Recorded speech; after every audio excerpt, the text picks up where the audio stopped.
Call the commission meeting for November 7th, 2017 to order, Election Day. Thank you all who did your public service to vote today. First item is roll call. Let the record show all three commissioners are present. The advisory committee announcements. We have the TAC at 9:30 a.m. on November 9th out at the ARF building. And that evening, we have the BIAC at 5 o'clock, same night as the Seahawks. And then we have the Marine Advisory Committee on Tuesday, November 14th at 6 p.m. right here in this room. And the public's welcome to all of those. We're going to have today two public comments, one now and one at 5:30, and then we're going to have a public hearing. So if you're here for the public hearing on the 2018 strategic budget, you'll want to sign up for that as the public hearing. And if you're here just to speak on the public comment, we only have one person signed up for this time, and that would be Lynn Murphy. So Lynn, if you could go to the podium, please. Thank you, Commissioner Robbins. My name is Lynn Murphy. I signed up for public comment just to introduce myself to the other commissioners that may not have met me. I'm the local government affairs representative for Puget Sound Energy here in Whatcom County. I noticed that you do have an agenda item today to look at RAS construction, moving forward with the exploration of district heating on the waterfront, and just wanted to express on behalf of PSC our support for moving forward with exploring that potential project. We're happy to work collaboratively with the port and to see what we can do on the district heating front.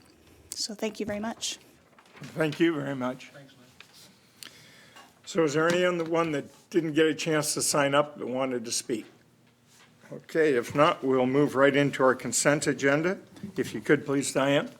A motion to approve consent agenda items A through D. Gentlemen, any question on the consent agenda? No, I have none. I have none. Okay, hearing none, all those in favor? Aye. Aye. Aye. Let the record show that passes 3-0. Well, our next item is action item number 1. Diane, if you could, please. Authorize the executive director to execute a contract with RAS Construction Incorporated of Bellingham, Washington for the district utilities ECO project in the amount of $406,809.75 plus a 20%. Sorry, go ahead. Sorry. Sorry? Oh, yes, right, after this. 20% contingency for a total authorized contract amount of $488,172 and reallocate $150,000 from capital budget 215-764 for the Bellingham Waterfront Acquisition Site, or BWAS, franchise utilities to account 215-765, District Utilities ECO. Thank you, Diane. Apologize for that interruption. This is a project that the Commission has heard much about, and that is district energy piping down on the waterfront district. And we'll be coming to you via phone and PowerPoint presentation with a fellow named Tom Putman of Putman Infrastructure, who has studied this property and this site and this question. He's looked at, I think, about 38 different options of different green efforts, if you will, down for that site, all the way from raw water usage to how we treat stormwater to the potential to develop hydroelectric power, as well as the use or the district-specific utilities or district energy. His recommendation is, just cut to the chase, is going to be that we move ahead with a two-pipe system, which is to say that we would have a centralized boiler that would make hot water that would then be distributed to the buildings on the campus, and they would tap off, receive hot water, and then convert it to their own hot air and heat their buildings. So Tom's going to say a lot of that. We have two budgets that are in play here. 215,764 and 215,765. Those are the two budgets we have to install utilities down through this property. This $150,000 move actually does a nice thing in that it separates the two so they can be cleanly dissected. So with that, I'll be putting Tom is in Portland, Oregon, so he's going to be here by conference call momentarily. Mr. Putman, are you there? Yes, Tom Putman is here. Yeah, go ahead, Tom. Well, good. Good afternoon, commissioners. Tom Putman from Putman Infrastructure. What we wanted to do, Adam, do you have the slides on the screen? I do, and we're looking at the very first one. Good. Okay, so why don't you go to page 2, please. As Adam just mentioned, we led a team with the city of Bellingham about 2 years ago to assess different district-scale infrastructure strategies for the Bellingham waterfront. That was summarized in this report that you're seeing in front of you that we refer to as the WUMP, or the Waterfront Utility Master Plan. So this was an effort led by the city of Bellingham to look at not only kind of traditional water, sewer, franchise utilities, and street layouts, but also, given the scale of the development at the waterfront, opportunities for more innovative infrastructure systems with the key goal of helping the community achieve climate action plan goals while also achieving some type of financial benefit to the future developers in the community of the waterfront development. Please go to page 3, Adam. As Adam mentioned, we looked at a number of different options, both energy options, water system options, hydropower options, and storm options. This table, it's probably a little hard to read on the left-hand side. That's a summary of those options, with the goal, as you see in figure 2 in the lower right corner, of reducing energy use, reducing carbon emissions, reducing water use, and increasing renewable energy potential. The consultants that were utilized, you'll see in the upper right of the slide, KPFF was overall lead of the project, and they are working with the city of Bellingham right now on infrastructure improvements. FVB Energy, they are a global leader in district energy engineering and assessment. They led the efforts on the district energy system. SOAR Technologies, a regional leader in microhydro technologies and hydro technologies, they led the microhydro work. And Wilson Engineering supported as a local civil engineer. So it was a great group of consultants leading the efforts. Page 4, please, Adam.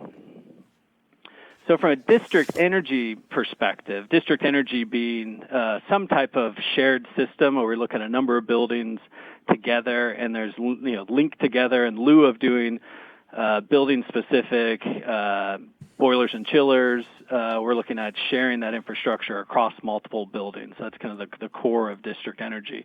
The FVB Energy led that effort. And Adam, if you can go to page 4. I'm on 4 now. Perfect. Page 4. And so there's a diagram of kind of a traditional district energy system that you see there.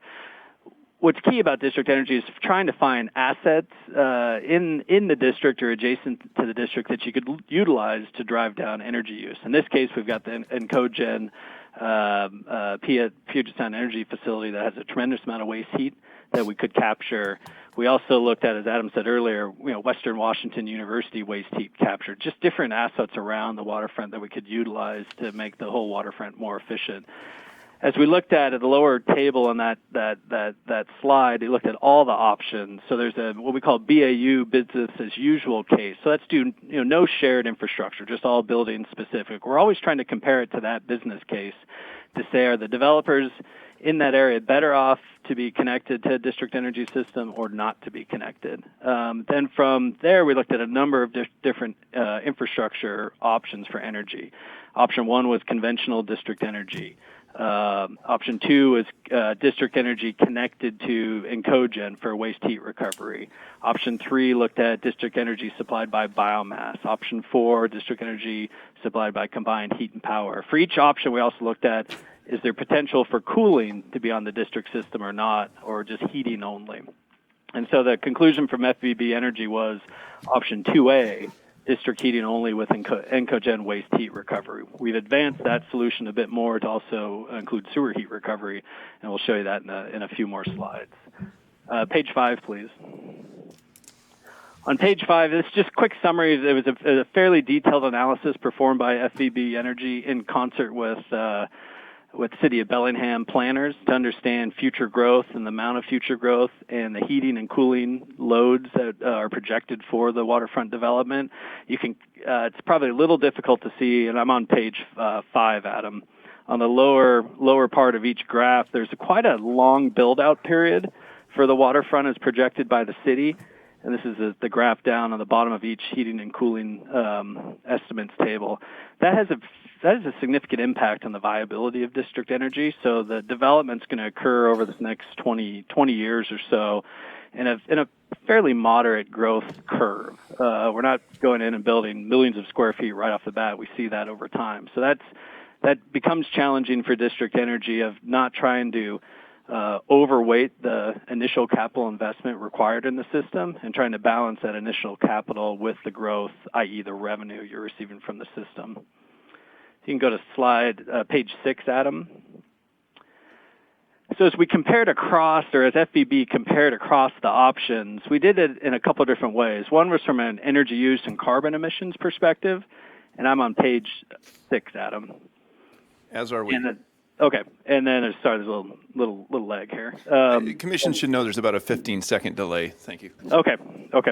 And then, so on page 6, it's really the energy use and carbon comparison. The next slide, don't go to it just yet, is from a financial perspective. So as we looked across the options, the orange bars are annual energy use compared to BAU.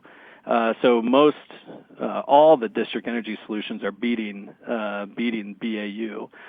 Which is a good thing. And then there's a series of kind of the performance on the carbon side, which is a key indicator on the climate action plan goal for the community, is shown as those percent reductions. Option 2A, which just sits right in the middle, has about a 10 to 20%, about a 20% energy use savings and about a 54% carbon reduction savings. Now, keeping that in mind, how does it perform financially? And this is the big driver on district energy systems is does it work for the off-takers? So on page 7, the next slide, and it's a bit of a complicated slide, but we're trying to show financially the life cycle costs and then the investment returns across the different systems. And you'll see kind of total cost of capital, both CapEx and OpEx, displayed in the dark green and the light green lines.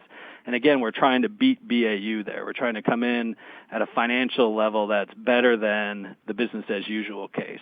And most of the solutions, district energy solutions, are doing that. The ones with cooling drive it up a bit. We just didn't have the cooling load as identified on the front end, and FEB concluded it actually be a little more cost prohibitive to do cooling. But on the heating side, it looked fairly good from beating that BAU financial case. The second question then becomes, is there an investment proposition to then to align with that financial comparison? And you're seeing a couple lines horizontally where it says public development, 4% hurdle rate and IRR, private development, 8.4% hurdle rate IRR, and that's in between this public-private partnership space. What we found was most of the solutions, because of that long-term build-out of the development, it really drove down those IRRs that an investor could expect, except for the district heating option, option 2A, and then option 4A is actually district heating with combined heat and power. And so those two actually popped up as having positive or strong enough IRRs to warrant recommendation for further development. We kept with the option 2A because of that potential with the sewer heat recovery within cogen, or the heat recovery within cogen, and the sewer heat recovery potential with the Cornwall pipe. So we're seeing there a sensitivity. We had a range of IRRs depending on different partnership structures with the port and the city to move the system forward. But what this shows is the system is financially viable from a commercial standpoint, not needing any outside capital contributions to make it work. The range of IRRs are related to some capital contributions like the port is considering on constructing the initial pipes. But from a key financial viability perspective, the conclusion of FEB was the district heating two-pipe system was a viable option, short-term and long-term. Next slide, page 8. So this shows the updated layout from the 2006 study that was done from the WUMP to the kind of current master planning activities that we've seen from the waterfront developers. What's key is looking at main spine up Laurel, which is kind of shown north-south on the page here. The central utility plant, the CUP, as we're showing at the bottom of the page, that has two connections to it. One is to Encogen waste heat, and then one is to the sewer main in Cornwall. Those provide, and we show these updates in the right-hand corner of the page, the improved heat recovery from Encogen based off of Puget Sound energy input. There's a lot more waste heat that we can capture out of that, and they've anticipated 3 to 6 months potentially of being able to provide hot water to the system. So you can almost see 30, 40, 50% of your heating load being met just by Encogen waste heat. That's a huge benefit to the customers that are on that system. Plus the addition of the sewer heat recovery from the Cornwall existing city sewer there is significant. So we saw quite a large increase in overall performance of the system, even since the conclusions from the FVB energy work. The other thing we note there in orange, the reuse of the tile tanks for thermal storage. There's also a cool, I think, kind of history and community building component of those tile tanks and being able to reuse those as actual physical, visible infrastructure in the energy system. So you could think of the signage and the effort of community engagement and education there that could be done. Western Washington has expressed a lot of interest in that type of education opportunity for both their students and the community. So the recommendation from the FVB report, and that has expanded over the last 18 months or so, we believe has improved even the financial viability and significantly improved the performance of the system overall. Page 9, one of the key questions then was, how are the financial numbers that we had, that FVB had in their modeling, how do they hold up out in the market? So we looked at, given the development of the waterfront and the streets that are going in with the city's Granary and Laurel Street project, what minimum amount of pipes do we need to put in the ground right now in that project to make sure we preserve the opportunity to develop district energy for the waterfront? So we did an estimate based off the pipe sizing, the design from FVB Energy, and I identified just a core run of heating pipes along Laurel and determined it'd be about 500, at least the engineer's estimate was $533,000. Those plans were developed, the next slide, page 10, the plans were developed for bid, and the port bid those just recently, and we found, the cost estimate, like I mentioned, was $533. The bids that came back, there was a range of bidders, but the two-pipe system came back at about, between $406 and $586 of all the bids. So we came in right where we thought we would with the two-pipe solution. We also were curious, if there was a heating and cooling solution, what that would be, and you'll see the pipe costs for that, and then a potential for, a shared thermal 5-pipe solution and the cost for that.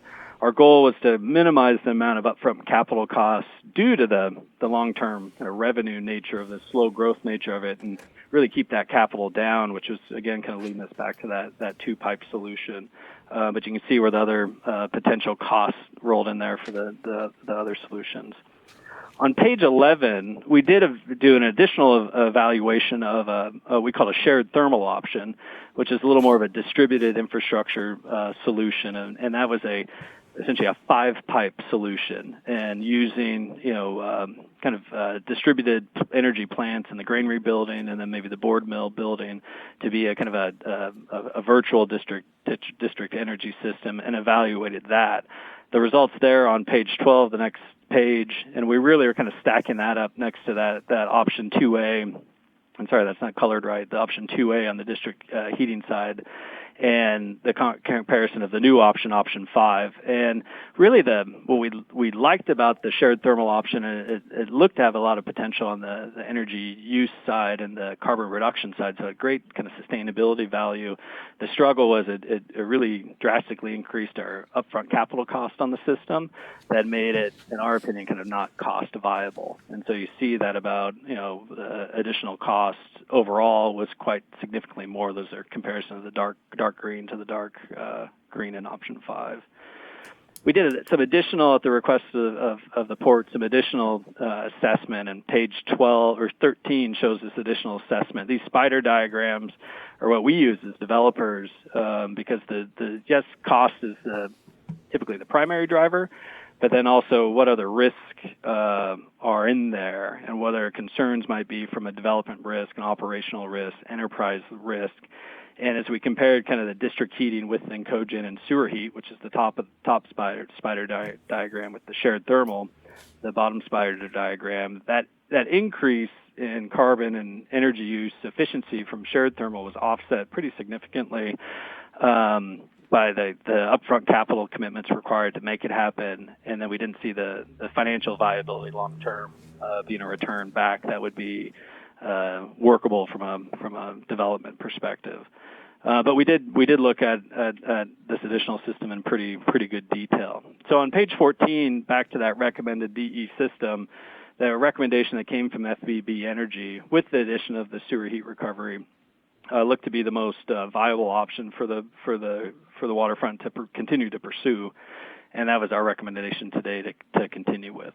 So last slide is just a beautiful view of the waterfront, and if there's questions, we'd be happy to answer them.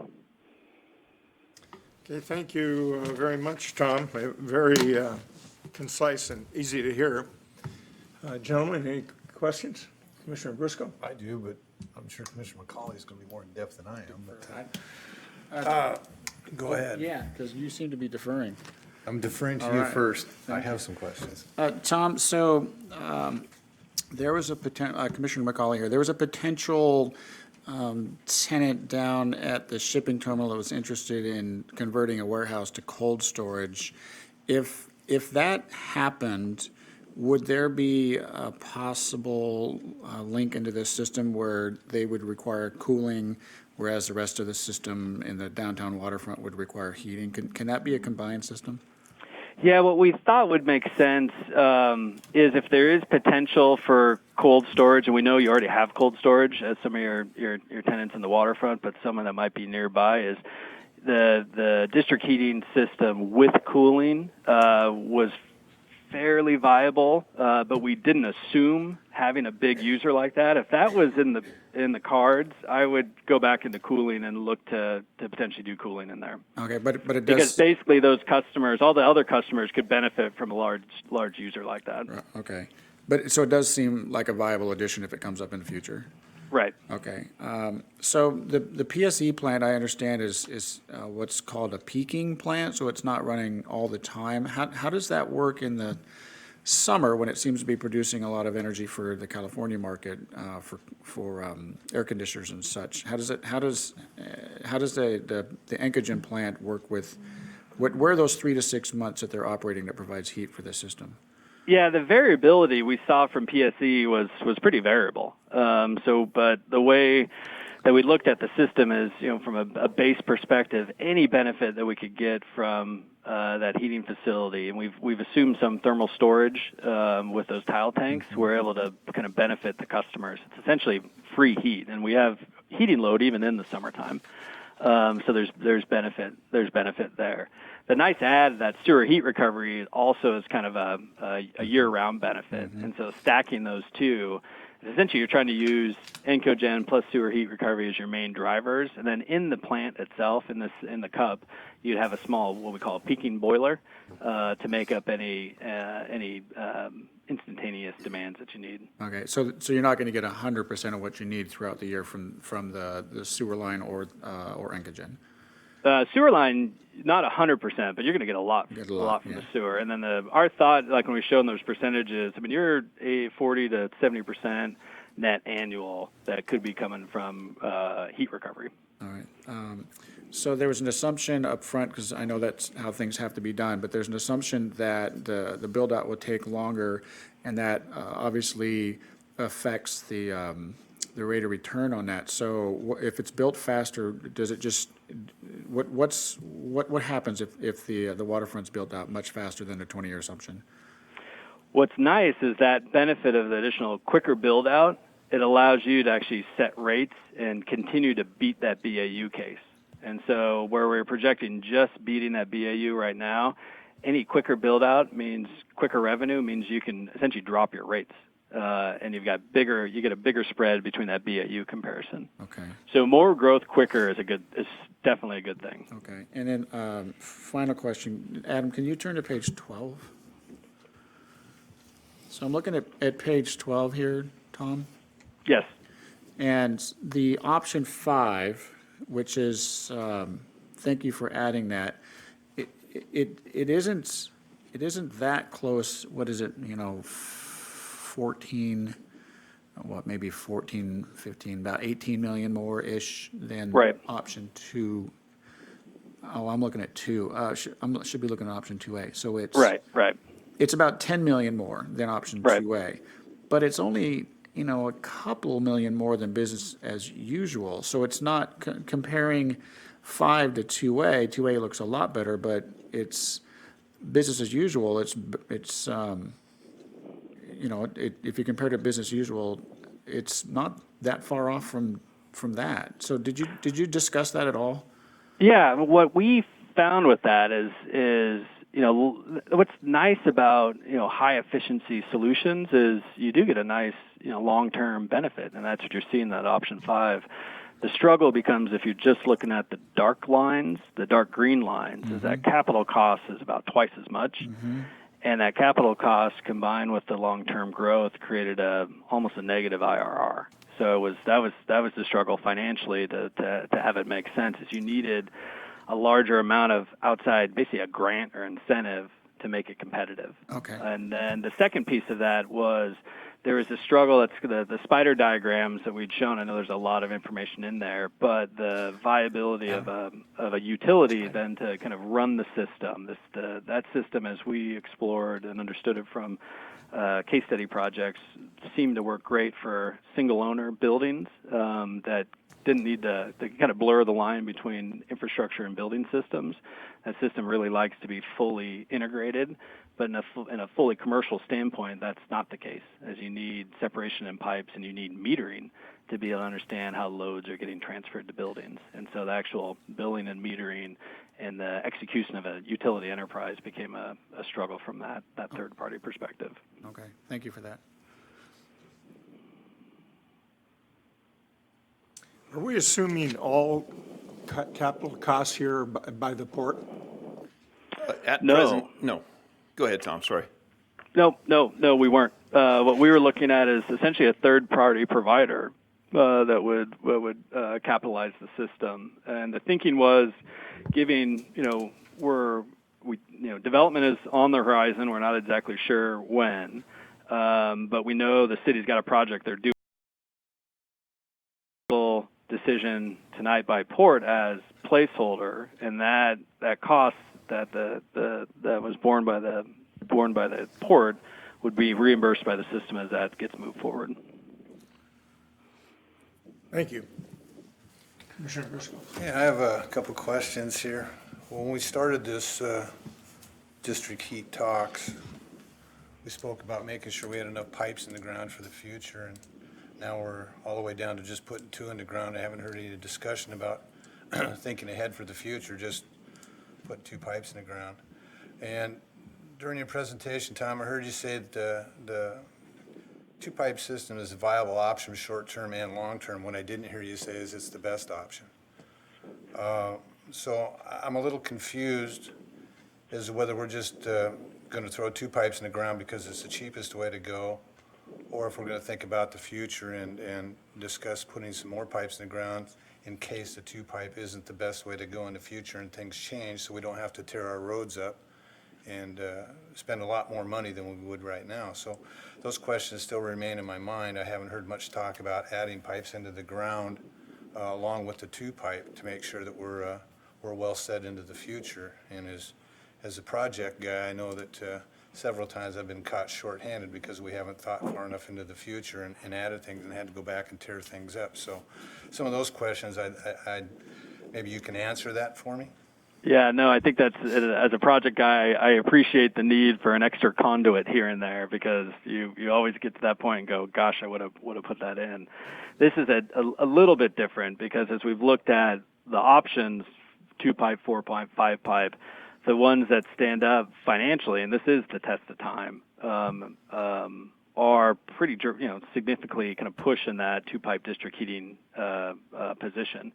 If there's an interest by the port of doing some other type of future proofing of a system that may or may not be there, it's a decision you could make. I think we were looking at it of, yes, here's the best energy performance and carbon reduction we can get based off of the experience that FVB was providing, and they're the leaders in the district energy space.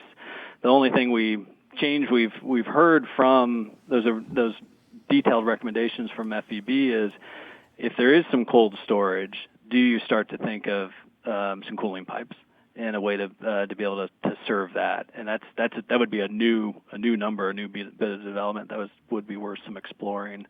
But outside of that, I think it is the best from a sustainability perspective, the best system, and from a financial viability perspective. So if we were to do a cold storage in an area or something to that type of business, we would need more pipes in the ground, correct? Right. Yeah. Now, to really kind of tap that cold storage in, you'd want to put in some cooling pipes. But would those cooling pipes be to the whole development or just to the cold storage? It could be both. And I think that's the benefit of that cold storage. You'd want to see if there's a way you could share some of that cooling resource or, unloaded resource, diversified resource on some of the buildings. So that was, we didn't know of a potential for cold storage when FVB was doing it. So that's why it didn't score as high. But if that comes in, that could potentially change things. But there's certainly some certainty you'd want to have on that cold storage. Doesn't make sense because it's not just the pipes in the ground. I mean, you certainly could put some pipes in the ground. And the nice thing of what the port did on the recent pipe bidding is they actually got bidding for a cooling system. So we know what those numbers are, and we know what that added cost would be, and that would be the port's risk number of like, well, do we put this in to preserve that right down in the future to do cooling should that come in? You could have space for it in the plant and never put the chiller in, so you still could benefit yourself that way. But I think we're $200,000 to $300,000 or so on additional pipe costs to put in some cooling pipes. If I could jump in a moment, also, Commissioners, just pointing to the slide. I think one thing maybe also to note is there's nothing in today's proposal that precludes us from doing things in the future. I mean, look at this property. We own it all. So that we're routing underneath the streets right now is very efficient and effective distribution to the properties we know we're going to be serving. But that's not to say that we can't come up with a different routing in the future that cuts a different way across property in a way that doesn't preclude development in any way. And crosses the road, doesn't have to be open trench. It can be boring, perpendicular to it. So all to say is what we're proposing here today is what we know makes sense financially, and it doesn't preclude us from doing things in the future. Again, look at this property. We own every bit, all of it. So. Well, I would agree with you, Adam, but if we're putting pipes in the ground, I think it's better to put them in the ground all at once than go back and bore. And I mean, it's more costly to do it twice. Can you back up to, I don't know which page it was, where we had the pipe costs? Yeah. It'd be page 9. And actually, page 10's got all those pipe costs. Right. So I want to get this clear in my head. The cost of pipe for 4-pipe is $558,000. That is actually, I'm sorry I don't have the bid thing in front of me. I was looking for that, but That's correct. It's 458 on the low bid. Yeah, we put the low and the 558. high. I'm sorry. It's I show Yeah. 558. 558. 558. Yeah. So now, this was the projected bids on the left or right-hand column? That was the projected bids we thought it was going to be? Yeah, what you're looking at is a slide with the, what's the slide? No, those are actually, we had 3 bidders, we had 3 bidders, That's the range. and that's the range of the bids. Oh, okay. High bidder, low bidder to high bidder. Okay, so I've gathered in if we wanted to put 4 pipes in the ground, there's roughly $52,000 difference? The Commissioner is correct. Correct.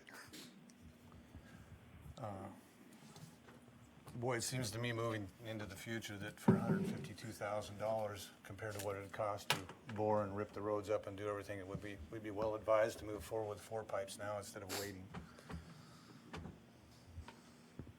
And thank you, that's all my questions. I have a question. Would the tile tanks reuse be used in two or four or five pipe system? We just had it as on the heating side. That was a way to share that thermal load on the heating side. So it was just tied to the heating option. Okay. But let me ask the question for the commissioner. In theory, there's two tanks, could you have one for heating, one for cooling? Right. One more question for me, Tom, for clarification. If there was a cold storage facility built somewhere there or something to that aspect, we could draw from the four-pipe system would allow us to do that, where the two-pipe wouldn't, correct? Yes, correct. And the five-pipe is not needed to do to do that? No. Okay, thank you. How many two-pipe systems have you been involved in installing, and how many four or five pipe? You know, we see a mix of sometimes just district cooling systems, and it depends on the load. There was a big data farm and had a big cooling load, so it was just cooling only. We've seen heating only systems, and then we've actually seen a mix of heating and cooling serving some mixed-use development that had some unique off-takers that drove the cooling side of it. So it's very development specific. It's difficult to have a crystal ball and know exactly what you're going to get. And so the upfront decisions, as we've been looking at right now, or FEV was looking at, their conclusions didn't surprise us at all. So I think it's very development specific. And Tom, if I may, let me tighten that up for the commissioner. Can you tell the commission how many systems you're involved with and approximately where they are in the United States? Right. So there's this one up here in the Bellingham area. We've looked at feasibility on 3 down in the Seattle area, Redmond, Shoreline, and downtown Seattle. We've looked at feasibility and development of 4 systems in Portland. 2 new systems actually didn't happen, and then a system at the Brewery Blocks and a system out in the city of Beaverton. The Brewery Blocks was cooling only. Heating, the Beaverton plant is heating and cooling. And then we're looking at a system down in Los Angeles that ended up being cooling, but then didn't happen. So how many have happened? What's that? How many have happened? 5. So of the 5 that have happened, how many are 2, how many are 4, and how many are 5 pipe? None are 5 pipe. And then it's split 3 and 2 of heating only, cooling only, and then the 3 are heating and cooling. And there's why I say that the not happen. There's an innovation in the district energy side that, like a campus, for example, or a hospital complex, they typically will go with some type of shared thermal network, the central plant and chiller, kind of boiler and chiller, because they're long-term holders of that asset. In the commercial standpoint, we're just serving commercial private properties, that becomes a little more difficult to navigate. But a lot of the eco-district work that's out there right now and the green building work is pushing towards district energy systems, but it's also pushing the market to evolve and to say, okay, well, this is a new thing. This is a system serving multiple properties that are owned by different entities, and that becomes the challenge. So Tom, that's an interesting thing you just said there. I wasn't excited about two-pipe because I recall when I was much younger being in places where I saw exactly what we're proposing with two pipes now done then, and I know that when I was much younger that those systems were significantly older than I was. So if you're pushing the state of the technology, the future doesn't seem like it's going to rest just on two pipe. Am I wrong? No, I think if you look to a majority of probably Canadian North American examples and European Northern European examples, the heating is a no-brainer. And so they've all pushed on the heating, and then they've looked to say, okay, where are we getting the sources from? And they've looked to innovate from sewer heat recovery or biomass, et cetera, of being the main pusher. So that's the system, I think, that's where people are saying there is viability and there is a tremendous amount of innovation and climate action plan benefit. The application, particularly in a U.S. context, is in this kind of this private development standpoint where there's not a big push from the the public side to say, this is the system, you shall do it, we will regulate it, we will pay for it, and to have kind of that third party model to be able to do it, that's the new piece in the U.S. context. But it's definitely, none of the solutions that FEB identified are boring or old solutions. I mean, those are the most innovative shared infrastructure solutions that are out there right now.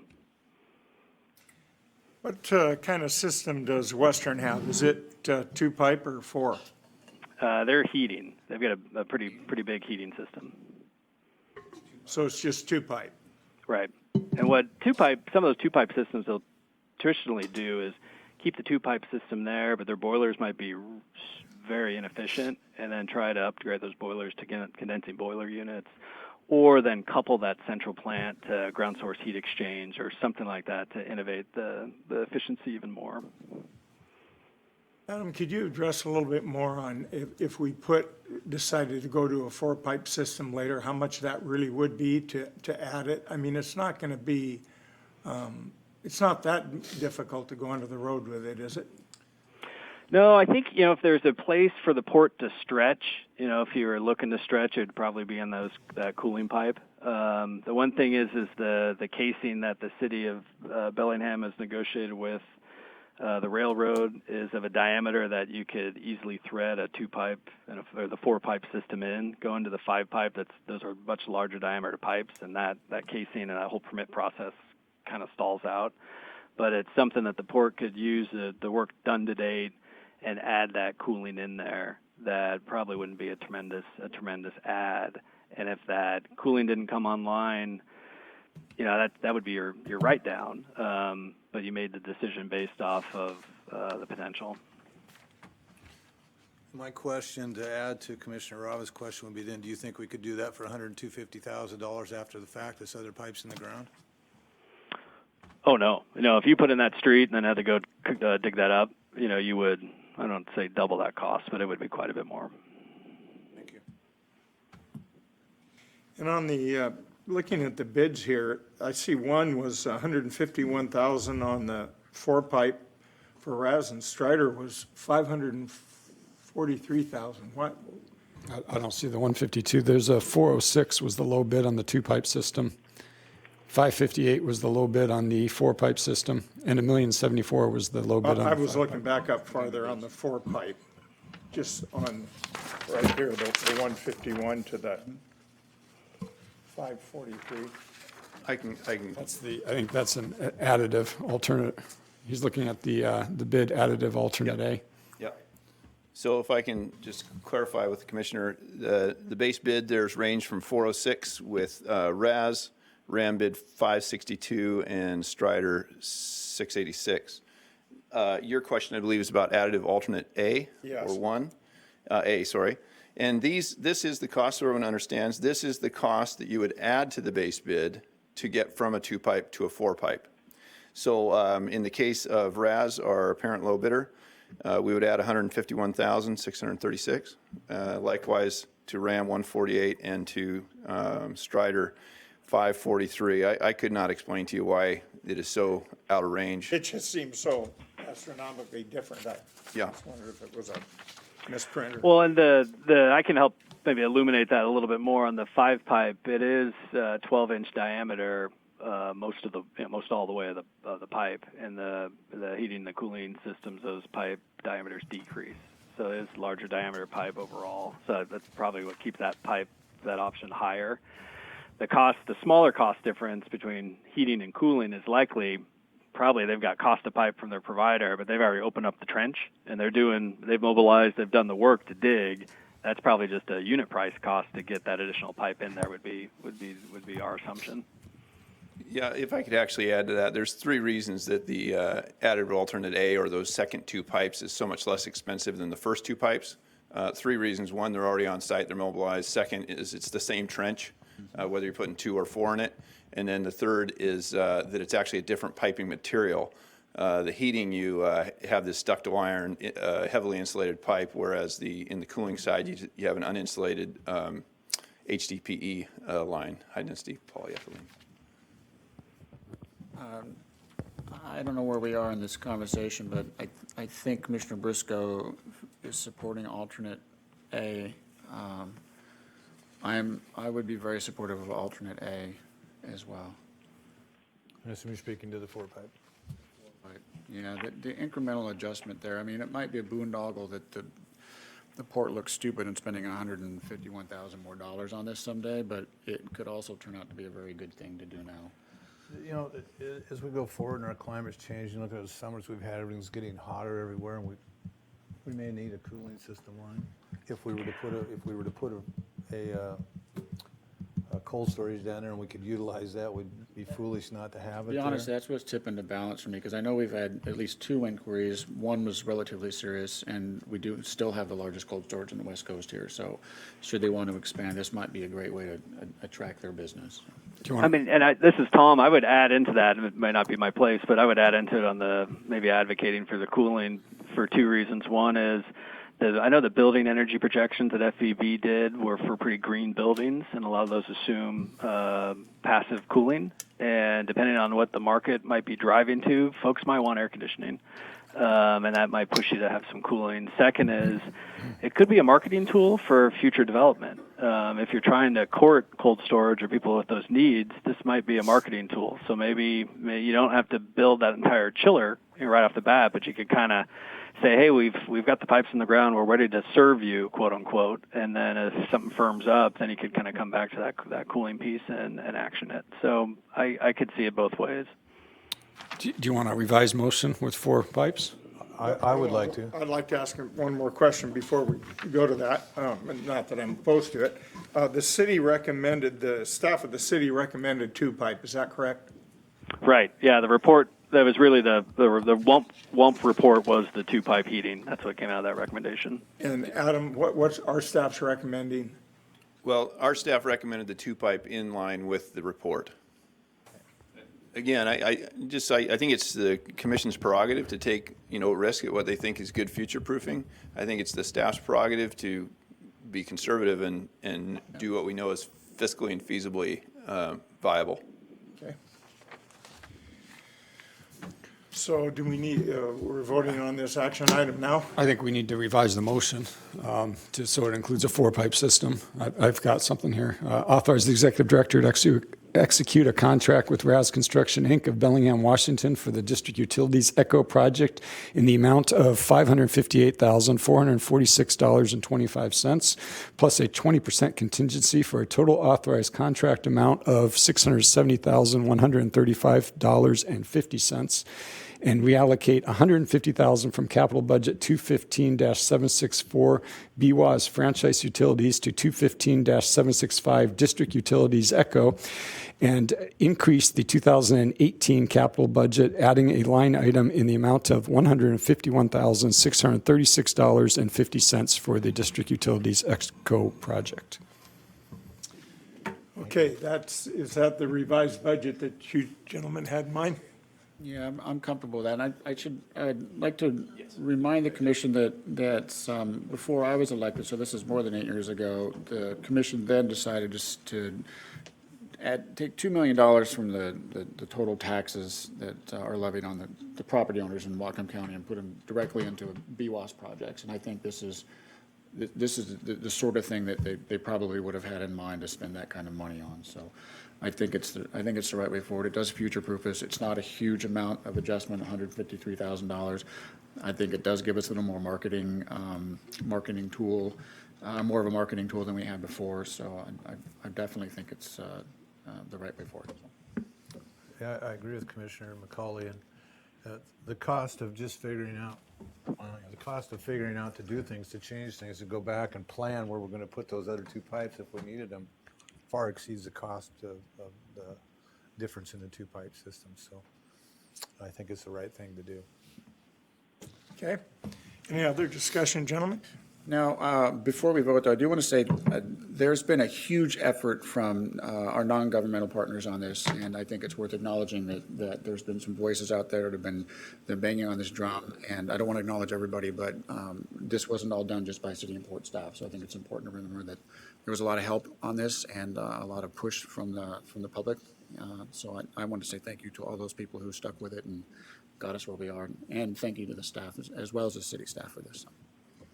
Yeah, this is Tom Putman. I would echo that. I think one thing that we look for successful projects is it's committed partners, but also committed community, and we've been amazed by the outpouring of support for all the district infrastructure systems that came out of that city and port work. So I echo that. Any other comments? Okay, so we're voting on the four pipe system. All those in favor? Aye. Aye. Aye. Let the record show that passes 3-0. Thank you very much, Tom. Thanks, Tom. And Thank you, commissioners. thank you, Adam. Thank you, Adam. Very welcome. So our, don't go far, Adam. Our next action item number 2.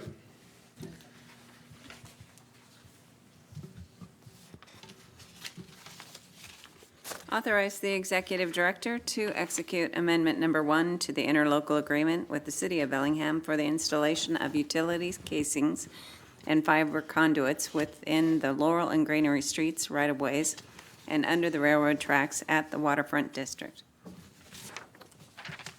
Yeah, good evening again, Commissioners. Adam Fulton, Director of Facilities. The commission may recall last meeting, we got sort of nodded the head that we are indicating to the city that we do plan to have them award bid schedule C, D, and E of their Granary Avenue and Laurel Street bid project. This is just a formal confirmation that we in fact are going to do that. Again, in that project, there are all the water lines and stub out sewer, same 4 2-inch conduits throughout the entire road bed for future fiber distribution, as well as casings underneath the railroad for the passage of all these utilities. And the commission, or the staff, of course, recommends approval. So. Any questions? One, I believe Tom answered this, but I want to make sure I'm clear on that. The casings have been discussed will allow for the 4 pipes to go through, but not the 5, correct? You're correct. Okay, that's the only question I had. Questions? Okay, all those in favor? Aye. Aye. Let the record show that passes 3-0. Action item number, thank you, Adam. Stick around, action item number 3.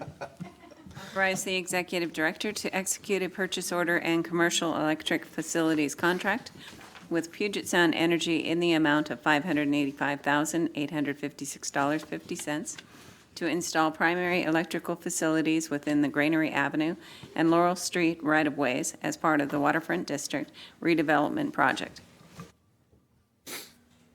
Hello again, Commissioners. This is just one sheet of the drawing from the city's project. Again, we're probably 150, 200 sheet set of plans. This is just one sheet just to show typically what we're talking about here.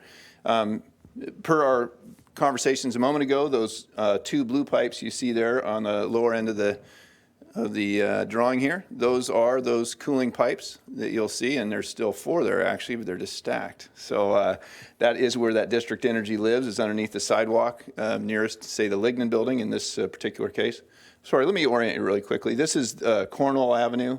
If you were driving down to the maintenance shop, you'd be proceeding south down Cornwall like this. And then this is the Laurel Street, formerly the main entrance to Georgia Pacific. The Lignan building would be on this property. So those are the district energy pipes shown in blue. However, this action is to put the power spine in that whole development, and PSE does that. We supply a trench, they supply conduits, conductors, vaults, etc. And just shown in red here is just typical. I'd have to show you the whole plan set, or quite a bit of it, to show where all this goes. But it starts at Cornwall, it travels Laurel up to the bend by the board mill, and then travels Granary Ave out to Roeder. And you can see shown here, this is just kind of a typical where a vault bump out would be for future distribution. This is pretty standard purchase order to PSE, but large. Any questions, gentlemen? Adam, so any of the utility work is going to be tunneling underneath the tracks? All of the utilities pass underneath the railroad tracks, and they proceed through those casings that that the city is installing as part of their project. And so how wide is this red line? Oh, and my question is, when it gets down near the board mill building, it's not a very big thing, right? Which is not a very big. What PSE, what we need to put in for PSE? Oh, well, it's actually pretty large. It's a 600 amp and 200 amp services. I think both run at 480 volt. It's a power backbone for a neighborhood. But the trenching and all that, I'm just wondering about how close does it get to the board mill? Is there an issue with digging near the board mill? No, it's, the red line is shown as within the right-of-way. So it's within the 85-foot right-of-way owned by the city. The vaults are on our property, however, immediately next to the right-of-way. Okay. Did I answer the commissioner's question? I don't know. Commissioner Briscoe? Could you get me a copy of all of this at some point in time, Adam, please? Absolutely. Thank you. Okay, any other questions? No, I have none. No other questions, Commissioner? Nope. Okay, hearing none. All those in favor? All right. All right. Aye. Let the record show that passes 3-0. Next item is a presentation on the Whatcom Waterway Phase 2 update. If I may, Commissioner Robbins, we're at our 5 o'clock break on the agenda, and I would like to take the break if we can. I would just soon keep working and powering through this. We've got a lot in the agenda tonight. How long a break does Commissioner McCauley need? Can we take 5? Oh, 5 minutes, sure. Very good. I thought I'm you good meant with to take that. the whole half hour. I prefer 30, but I'll Let's ask just 5. recess for 5 minutes.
In the public meeting, next item is a presentation.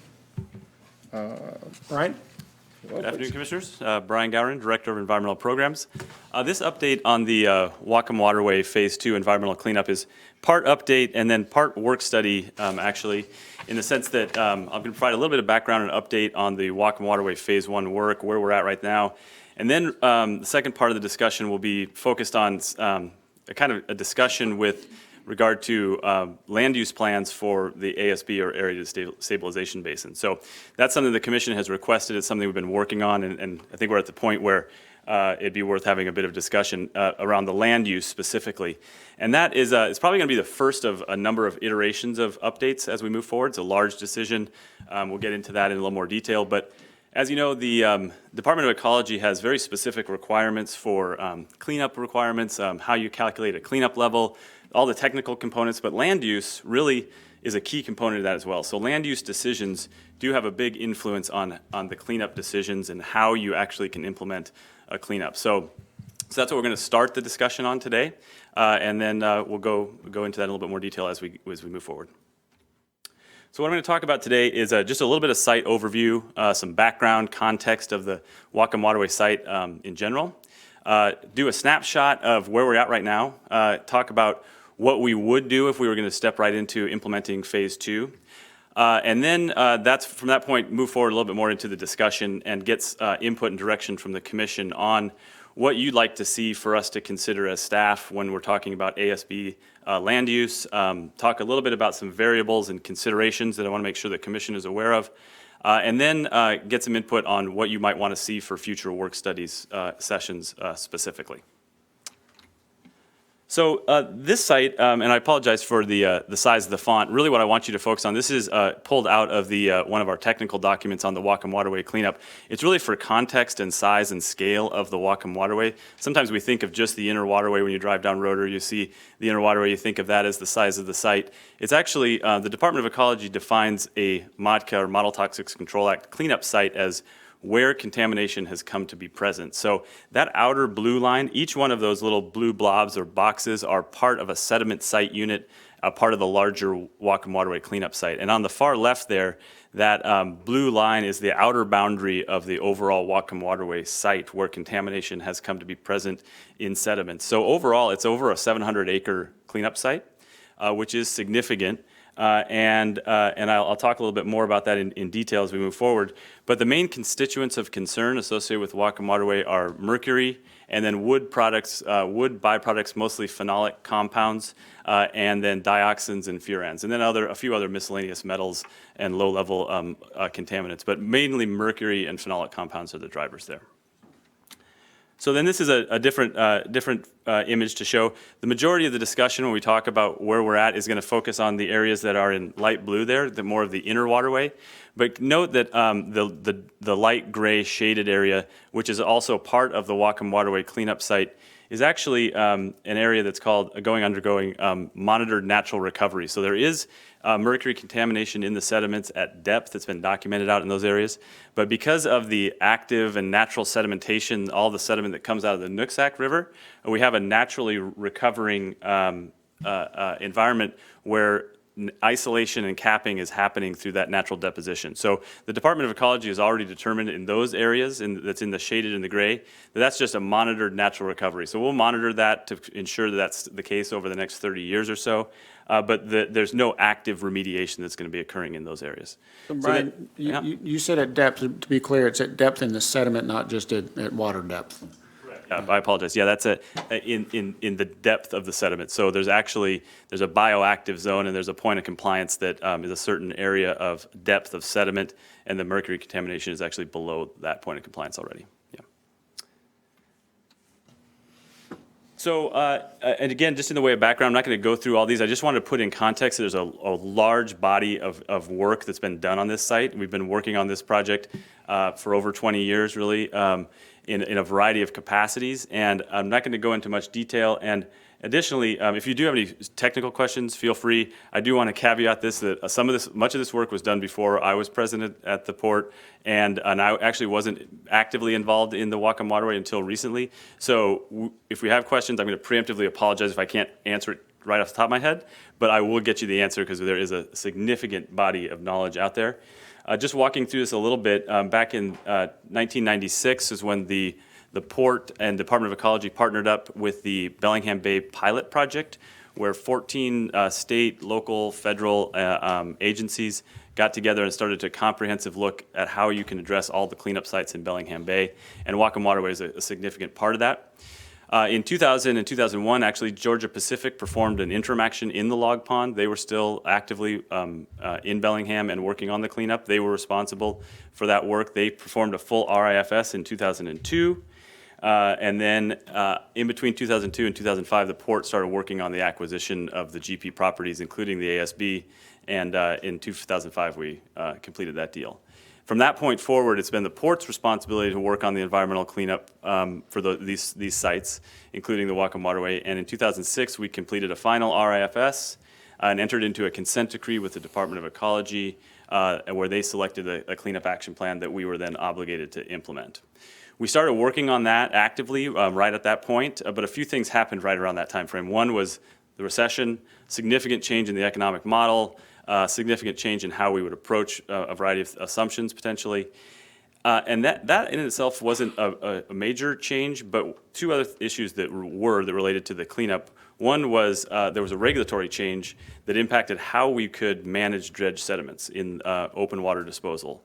So that was a significant consideration. So we might have to, we anticipated we were going to have to take a majority of these sediments upland to landfills. And then at that exact same moment, landfill prices tripled in cost. So we had a very eye-opening situation where we had to look at how this project could be managed. And we actually worked with the Department of Ecology to amend the consent decree and break this project up into two phases. In 2011, we entered into the amendment number 1 to the consent decree, and that's from that point forward why we've been talking about phase 1 and phase 2. So after 2011, we did the engineering and design report, got the permits, worked on plans and specs and the bid documents, and then implemented the actual construction of phase 1 last year, wrapped that up in 2015 and last year. So very short nutshell of 20 years worth of work, so feel free to pick my brain later if you have any questions on that. So this image here, now we've zoomed into the area that was highlighted in the light blue in that previous map. And the area here you can see, let's see if this is just for context, this is the ASB. Here is the log pond area, and then this is the shipping terminal. And this is the federal channel, and then the locally managed inner waterway. So in this figure, areas of active remediation that were part of phase 1 are highlighted in colors. So I'm just going to start on the left over here and then work my way around. So this involved dredging the berth 1 of the shipping terminal. We removed about 60,000 cubic yards of contaminated sediment that was transported on barge down to Seattle, offloaded, and onto rails and into a landfill in Oregon. And then in the inner waterway here, or in the log pond, we completed the shoreline capping and stabilization that was started with the Georgia Pacific interim action. In the inner waterway here in orange, we dredged another 51,000 cubic yards of contaminated sediment. Same thing, transported to Seattle and then ultimately to a landfill. In that area, we actually brought in more capping, and we didn't remove all the contamination, so we capped on top of that to contain and isolate any remaining contamination. At the head of the waterway, we removed a significant number of structures, including the large clarifier, a vertical creosote bulkhead, and pulled that shoreline back into a softer bank shoreline, and actually set the stage in an area where the Waypoint Park beach is going to be, did the capping in and around in the waterway there.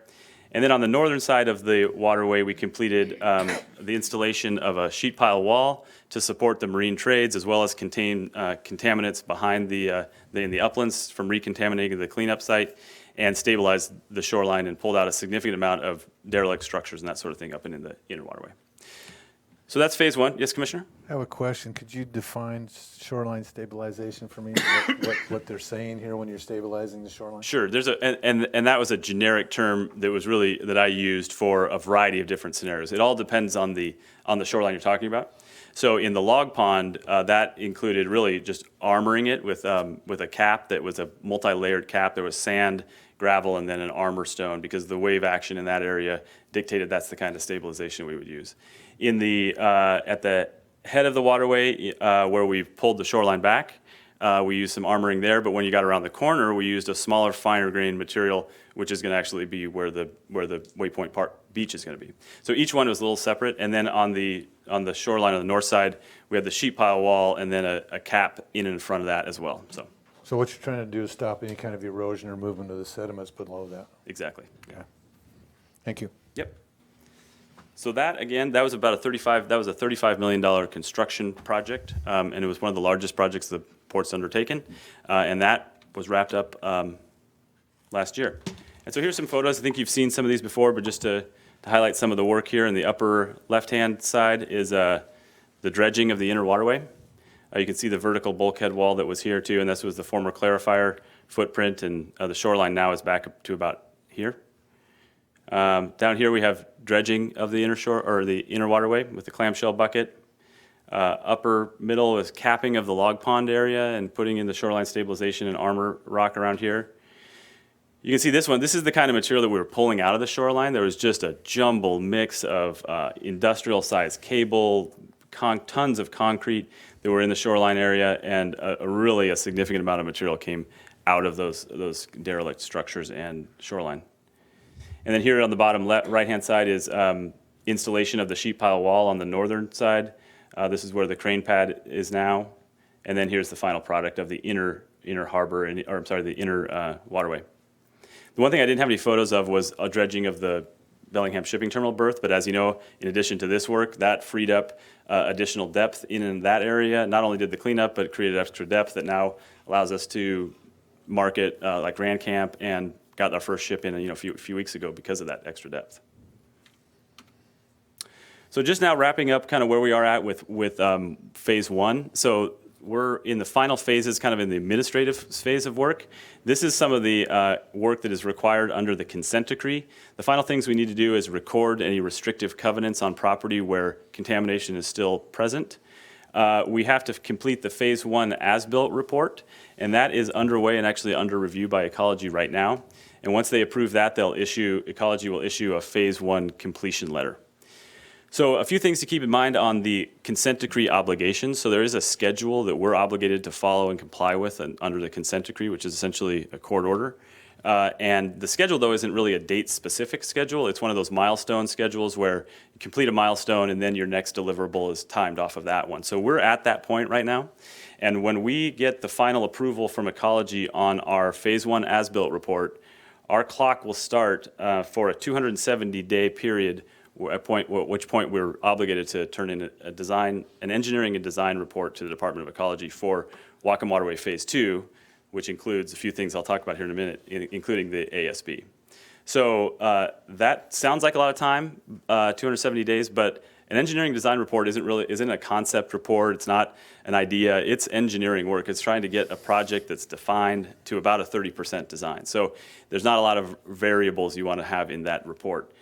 I think we've got a lot of flexibility to work with Ecology. They're not hammering on us to do this, but it's going to take a fair amount of work with them to ensure that we're working towards that and that we have a good reason for changes or delays. So, and a change in land use would be one of those, so we'll talk about that a little bit.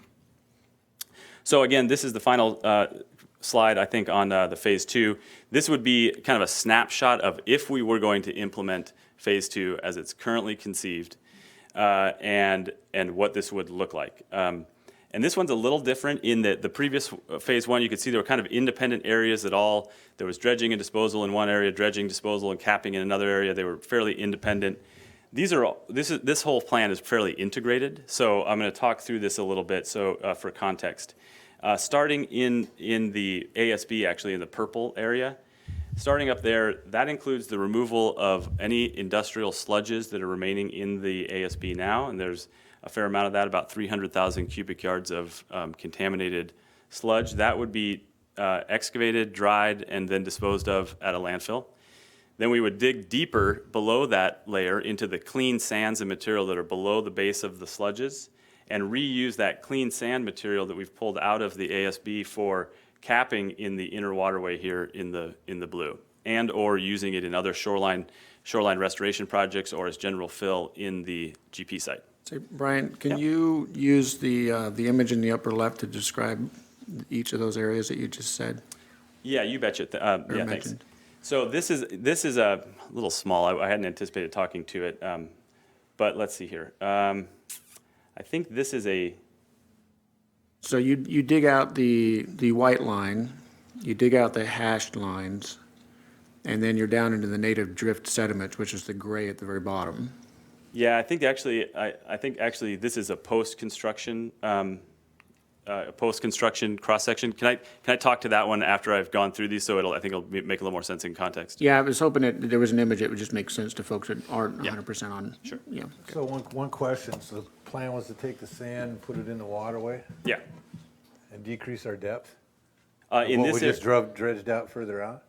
This is something we can talk about. This is a good opportunity for this discussion. Yeah. So it does anticipate capping in this area. I don't have the depths off the top of my head, but it does anticipate capping in this area. So that let's see here. So we dredge out the ASB and cap in the inner waterway, like you just mentioned, and then all the areas here in orange, which is the federal shipping channel and the berth 2, I believe that's berth 2. Anything in orange here would then be dredged and disposed of or placed in the hole that we just dug in the ASB. That would be capped with a clean cap, and then but kept at an elevation that would be suitable for navigation depth, like minus 12, and then it'd be opened up. The ASB would be opened up for navigational uses, currently presumed to be a marina. So in this cross section here, this is a cross section that cuts through the berm of the ASB. And Commissioner McCauley, as you were mentioning, yeah, we would dredge down to the native drift sediments here and remove any sludges that were already in the ASB, any clean sands, and then place this orange material, which is the hatched area here, and then cap on top of it with a clean material, and then open this to open water. So that's what that's showing, kind of a post-construction scenario. So again, that was just the concept if we were to do what we have in the current cleanup action plan. So again, that was a very, very fast go through of where we're at. What I wanted to do was now open this up kind of for a little bit more discussion. Just a couple more slides really focused on some considerations I'd like to have the commission keep in mind as we move forward. There's a number of variables. There's a number of things that are all tied together in this ASB decision as well as the Whatcom Waterway cleanup. First and foremost would be, is there a land use decision? Is there a change in land use? Is there things that there's interest in having accomplished in that footprint of the ASB? Is it a marina? Is it something else? If we do go a direction with something else, are there cleanup considerations that we'd have to figure out? So there are, every change would have a ripple effect through how we address other components of the cleanup. Doesn't mean it's impossible. It's just one of those considerations we'll have to walk through as we do this, as we do this evaluation. Are there potential users for this area? Is there a customer? Are there port needs? You know, it's currently used as a stormwater facility. Is there a need for that? I think that's something that needs to be considered. There's community interests. And then a significant component that I didn't really want to get into much detail on because I didn't want it to be focused on cost for this discussion. It will be. We will have that discussion for sure. But that's something you need to keep in mind is the cost considerations as well as our funding considerations. The MODCA Remedial Action Grant Program, we know we've had some ups and downs with that. This is a significant cleanup project with a significant price tag, and we'd have to work with the Department of Ecology on the availability of MODCA grants and the timing and priorities for those. And then another consideration, of course, is our AIG insurance coverage and how the ASB and the Whatcom Waterway all fit together into that package. So those are just a few things just to keep in mind as we start these work study sessions. Those are elements that I think we'll come back to often.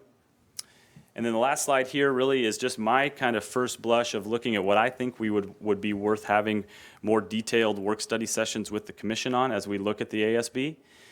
First and foremost, I think is I didn't talk about it much, but the marina is the current assumed land use right there. That's what we currently have in our sub-area plan. It's the current land use plan for the Whatcom Waterway consent decree. And I think it would be worthwhile to have a detailed work study on like the state of the boating industry. I think ever since the economic crash and the changes, there's been a lot of changes in the boating industry. I've been working with the Marina Division to talk through that to get ideas. I think this is a multi-divisional effort in the port, the environmental division, marinas, facilities, planning. We've already started these discussions, and I think it would be worthwhile to have a briefing or a discussion with the commission on the state of the boating industry. I think we would want to walk through a variety of different alternative land uses. This is actually an image on the right here that I found in our environmental archive recently. It was dated from like 2004. I think it's just kind of a crude flow chart, but it does kind of summarize the decisions that we're going to be looking at is, do we fill it, do we not? If we do fill it, what could you do with it? The variety of options. If we don't fill it, what could you do with it? And that's going to be, I think, a detailed discussion that we should look at. Some of these things actually may still apply. Some of them might not. And then, of course, the economic, environmental, and community considerations, working with the Department of Ecology on this process. Just for context, when we amended the consent decree the last time, that was an 18-month effort just to amend the consent decree. So there's a lot of consideration that goes into this, and it takes some time and effort. And then one last thing, I think once we do have some direction that I think would be worth implementing is a value engineering exercise. So we could look at, here's the direction we're going, here's the cleanup plans that we would have to be implementing.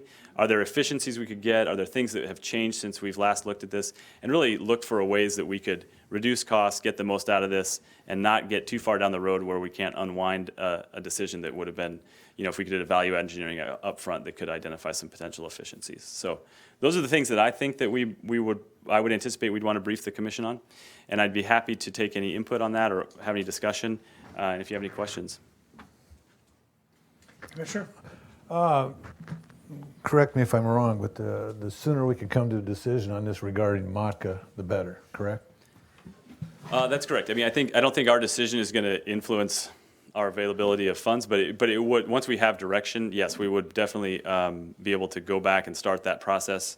Are you talking about the grant funding specifically? Because we can't, unless we've got everything in order, we that's can't get correct. that. So the sooner this is done, the better Yep. chances of getting that money. Yep. Okay.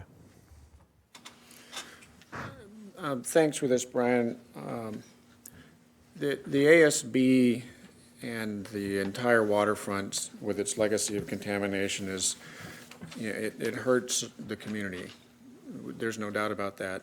The one thing that's been troubling me for the last 8 years is the idea of building marina seemed like a sound idea, but it was impossible to pay for it without pretty incredible increases in mortgage prices. So I've long wondered about the commission's choice in purchasing the old GP properties, because it was a very high-risk thing to do from an organization that had traditionally not taken many risks. And it seems to me that a marina, from the standpoint of if you built it, would you fill it? I'd say at the right price, you probably would. But I don't think we can do this for the right price. And looking at some other option, for example, filling it, would make a lot of sense. I think it's the right way forward and should be looked at very, very carefully. We had a conversation in the last couple of years, potential customers from down south. The partial fill option seems like a reasonable starting point so that we can have the conversation with ecology, get moving on that program. And if things change in the near future, then, adjustments can be made to maybe fill the whole thing in. My back of the envelope, subtracting the 300,000 cubic yards of existing sludge is about a little over 1 million cubic yards of available space. So there's plenty of opportunity to reach out to the rest of Puget Sound, maybe even the entire Sailor Sea, and say to those places like the Port of Bellingham had a problem disposing of some low-level contaminants, sediments from the gate, was it G, the dredge we did down there? Gate 3. Was it Gate G? Gate 3, I think. Gate 3, sorry. Which would be perfectly fine in an application like this, because it's not going to go anywhere and it's not going to contribute to the downfall of the bay. So I think we're going in the right direction. I think the conversation about the marina's been well looked at and well studied, and so I think we need to look really, really hard at this different option. So, and it was discussed 10 years ago, so it's not like this is a new idea. No. I would agree that we do need to look at all the options, and I think probably as a marina, it has changed immensely. I do think that we do want to do some work study on marina viability to just see where it is today. I think that would be worth the money. But I'm inclined to agree that a partial fill at least is probably more in the cards, but it would be interesting to see where it is.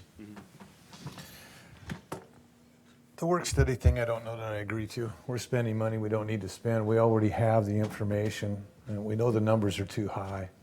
And it doesn't make, I guess I'm echoing, it doesn't make sense to me to spend more money on top of the money that's already been spent over the past years to figure out whether the marina idea would work or not. I agree with Commissioner McCauley in moving forward and seeing the options, but for this commissioner, I don't think a marina is an option. I just don't think it's viable. It doesn't make a lot of sense. And the bottom line to me is if we're going to do something on that piece of ground, we need to create jobs, living wage jobs, and put people to work. And I don't believe, I've been around marinas for my whole life. You're not going to put enough people to work if you put a marina there. You tie a whole bunch of boats up and some people will scrub them off and maybe work on a few. But we're not, in my view, we're not doing what the port's supposed to do, and that's put people to work. So coupled with the fact that it's really unaffordable to do, in my mind, even at this point in time, I don't think spending money on a work study is a wise place to throw money. Commissioner, thank you. Yeah, I think, I don't know there would be a cost associated with that. I mean, this could be something as simple as having, there's a number of marina consultants out there that it was more of a state of the industry kind of setting. I know there's a lot of qualitative information out there as far as, I've heard at WPPA and that sort of thing, presentations, but I just haven't had a really good quantitative look. And I think that might just be helpful, but if there's I wasn't anticipating a large study, but more of a work study session to say, here's the state of the industry. Mostly for the community as well, to know that things have changed. I mean, I can say it, but I'm not a boater. I'm an Iowa boy. So this is not some of my area of expertise as far as the boating industry goes. But I think it is valuable to have the discussion. Whether or not that would change anybody's mind, I don't know. But I think the cost thing is a consideration. Let me throw this out there. I think that I wouldn't want to spend a lot of money on looking at a marina again. I don't disagree there, but I'm leaving in 6 weeks. But the commission in the near future will need to make some choices about the inner harbor's reconstruction.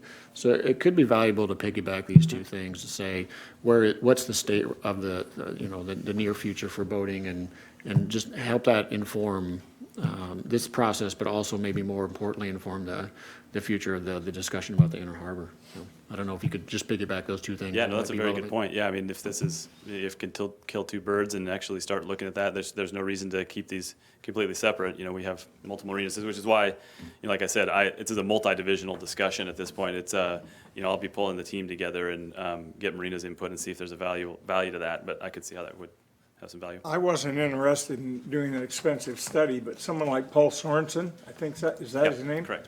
Who talks at WPPA about marinas and where they are today and big boats, little boats, what's needed, what isn't. I don't think it would hurt to have him present to us in some way. Okay. Not talking about spending a lot of money, just so we know exactly where we are today with marinas. Yep, I just wanted to be clear, I didn't want to spend a bunch of money on a study. That wasn't what I was advocating.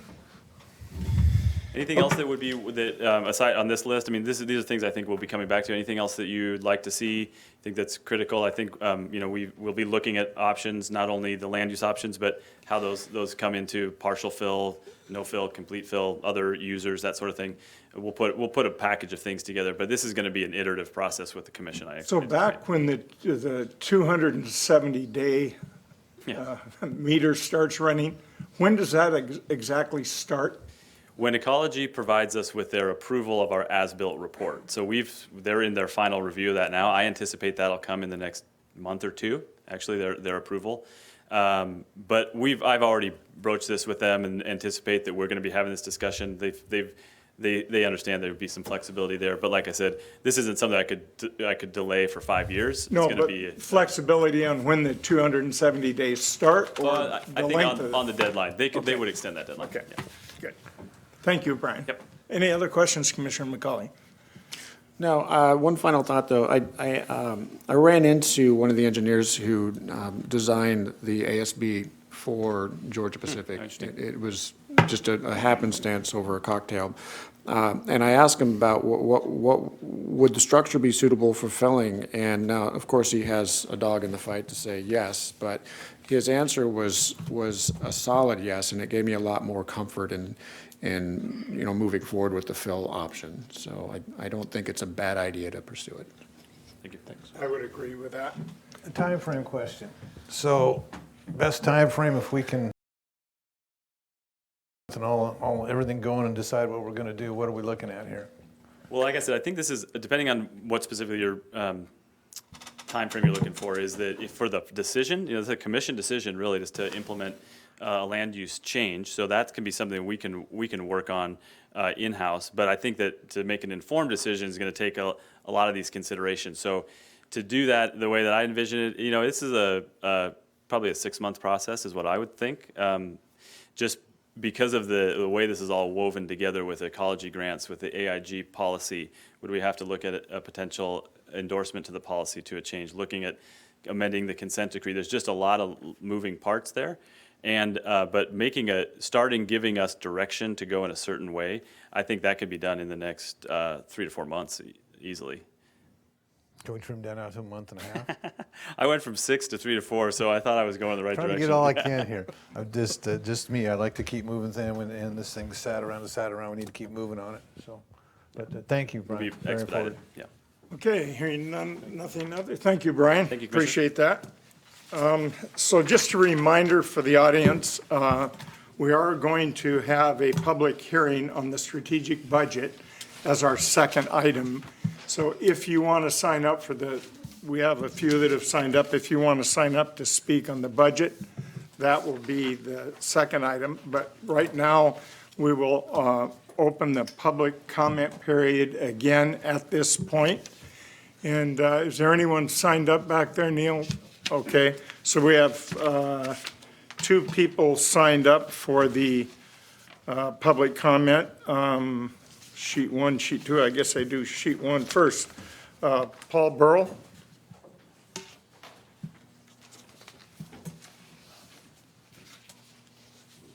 Commissioners, Paul Burrell. I'm a active commercial fisherman, Bellingham resident, business owner, and port tenant as well.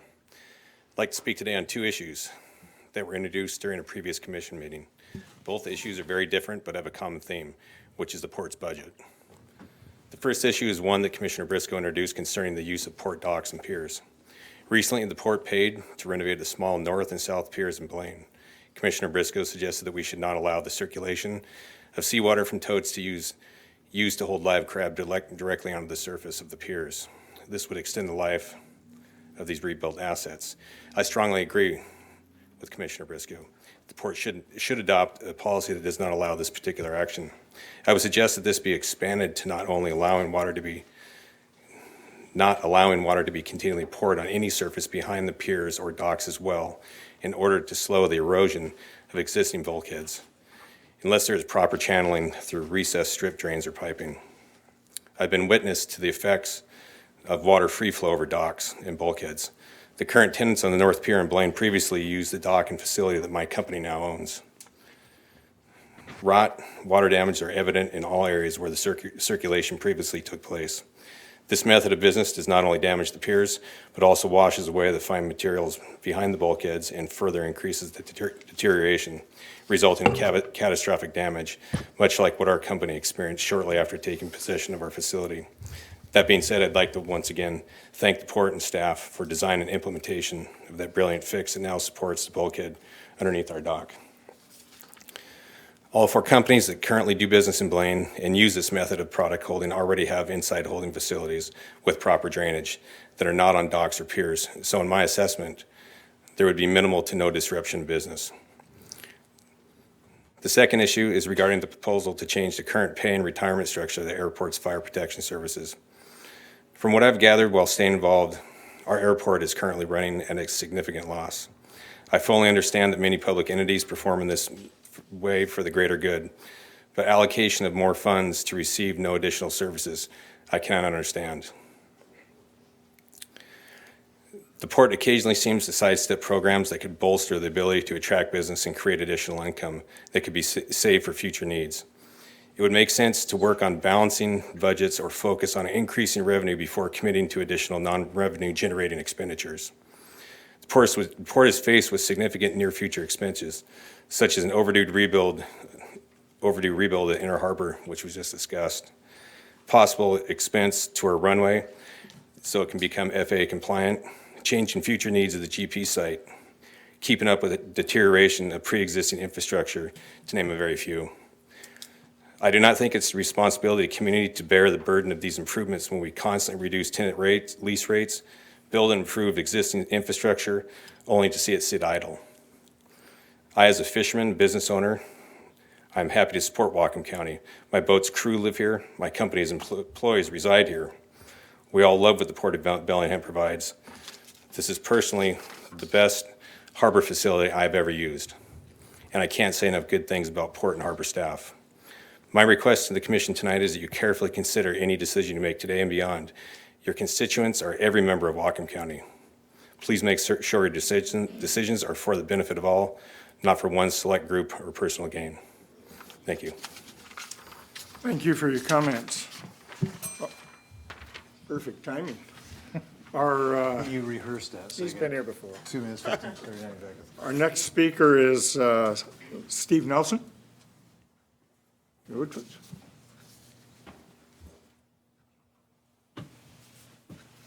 Commissioners, my name is Steve Nelson. I'm the Executive Director of the Law Enforcement Officers and Firefighters Plan 2 Retirement Board. I'm here today with representatives, two of the Assistant Directors for Retirement Services, Seth Miller, and for Employer Services, Mike Riccio from the Washington State Department of Retirement Systems. We understood that there was some questions at your last meeting regarding the issue of reporting airport rescue firefighters in LEF and the possibility of doing that. We wanted to make sure that we were here today to answer any questions and clear up any concerns that you had. Essentially, the message from all of us, we wanted you to hear the same thing from all of us at the same time, is that it's your decision, and whatever decision you make, we will help you implement. With that, we're available to answer any questions that you have. Thank you. Thank you. So is there anyone else that didn't sign up for a public comment that wants to? That would be me. Ken Bell. Who in the heck has a Port Commission meeting on election night? We do. I want to thank you all sincerely for that. Sincerely, and I mean it. So I'm here to talk about the same thing. 4 years ago, the firefighters were an issue. 4 years later, they're still an issue. And I took some time this last, when I decided to run this time. By the way, this is either my first of many or the last time I get to do this. But I went and I spent some time with Colin. And it raised more questions than it did anything else. And I'm really here to see that, ask you guys to give me the answers to those. I'm not privy to some of the backdoor stuff or the inside financials that you guys are, but I took the time to call some people. I called Mike McCauley and asked him when this came up. And I got answers all over the board, and I found that this is not just an easy answer. You guys would have done this 4 years ago, right? But here are the questions, and I got this from Colin, so I just really want the commission to answer some things going forward.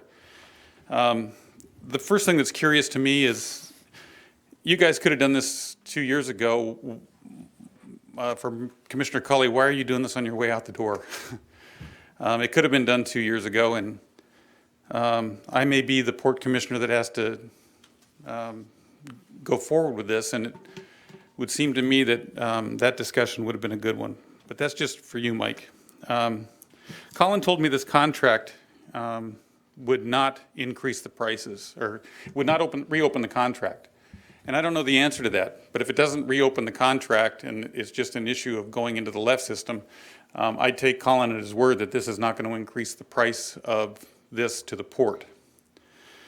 But then I go back and I have a discussion with Mr. Fix, and I also had one with John Carter, who was the former. I just decided I didn't want to rely just on the port's economic people, but I also wanted to go outside of that and talk to others. I talked to Bill Boyd, I talked to John Carter, I talked to a lot of people. And again, I have the same questions that I had before.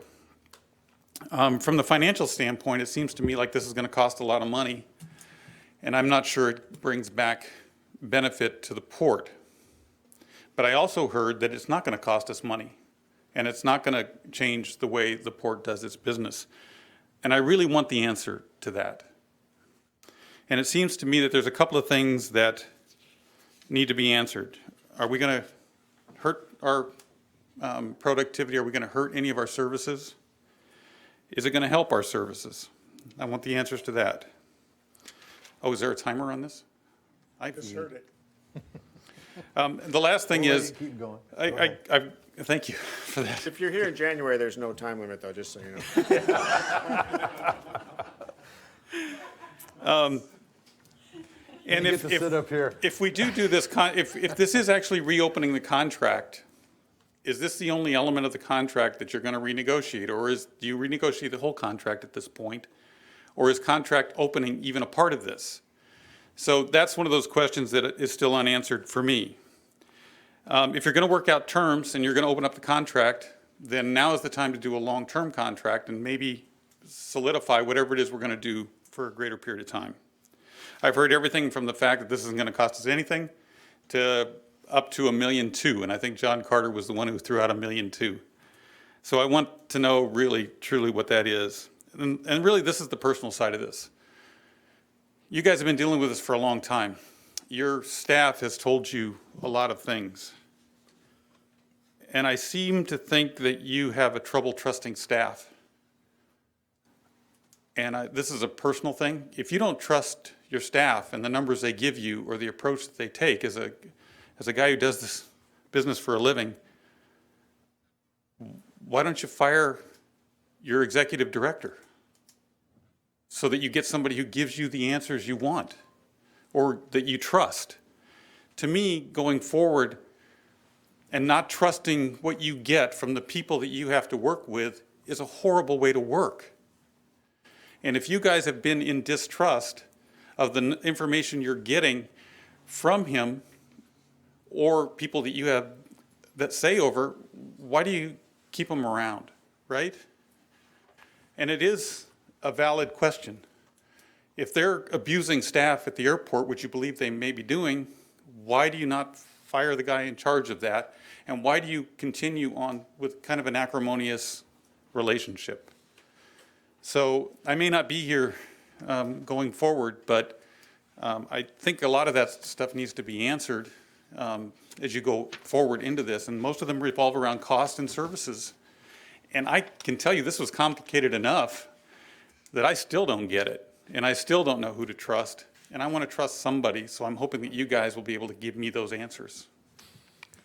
Thank you for your comments. I'd like to say something. Ken, just a minute. It's not about whether we trust staff or not. It's not about whether we trust those people or not. It's not about that trust thing, and it's not about not listening to staff. It's listening to, this job up here is listening to everybody. The people that are in this room on both sides of the fence, the people in the county that have their opinions. It's about listening to everybody and putting that in a blender and coming out with the best solution you can for everyone. And it's not about whether he's doing the right job at the point or if we're getting the right numbers. It's about finding it out for ourselves. And that's what we're doing here. That's why I had the motion table. I wanted more facts. I needed more information. I needed to talk to my executive director. I needed to talk to my HR person. I needed to talk to the firefighters. I didn't have the answers. And we're not probably going to have all the answers until we move forward and do something and figure it out from there, because that's usually the way things work. You're never going to have a 100% guarantee on each side of the fence, but what you do hope for is if you make a decision that everybody can come together and make that decision work for the benefit of everyone and all the people in our county. Thank you. Okay, is there anyone else that wanted to sign up or speak that hasn't signed up?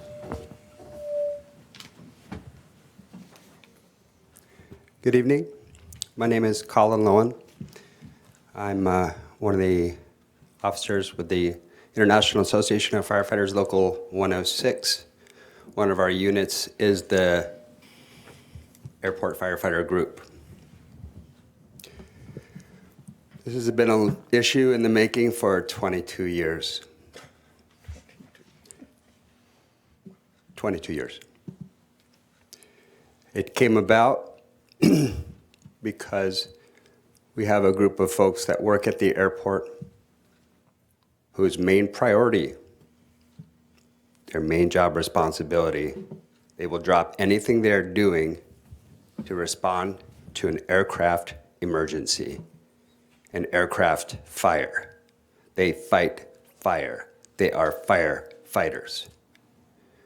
Every year the FAA comes around confirming that they have the airport rescue firefighter staffing, training, and equipment to fight fires from airplanes. And every time the port says, yeah, we got that covered. We got that covered. We've got firefighters to do that job. And yet, they haven't been allowed to move forward to the most appropriate retirement system, which is the LEOFF, Law Enforcement and Firefighter Retirement System. Too close? So, we made a suggestion which was simply that they be called firefighters. We need you to speak into them. Okay. Because this is on. That was me, I shut it off, Feedback is Colin. his. We took care of it here. Sorry about that. Sorry. That's okay. I just didn't want to get feedback. So we made headway to, in fact, getting them called firefighters. That's our goal tonight. And as such, we just want to change the title. We have a contract. Our members have a contract, a legally binding contract, which isn't up until next year. That's a contract. You don't get to just open up a contract. If you've been through negotiations, you understand. You don't get to just crack open a contract at will. Neither side does, unless both sides want to. And I'll tell you, the firefighter side doesn't have an interest in opening that contract up. If the port is inclined to do that, we're inclined to move forward to do that. And finally, we're looking for the ability to be part of the law enforcement firefighter pension system for our members at the airport. And this is the final piece I think we would like, and our members who work at the airport would like, and I think Mr. Fix would like, is mutual respect. Our workers want to be respected. They want to be known for the job that they do. Likewise, I understand that the staff at the port also wants to be respected and wants to know that there is a chain of command. Thank you for your time. Thank you. Is there anyone else who did not sign up that wants to speak?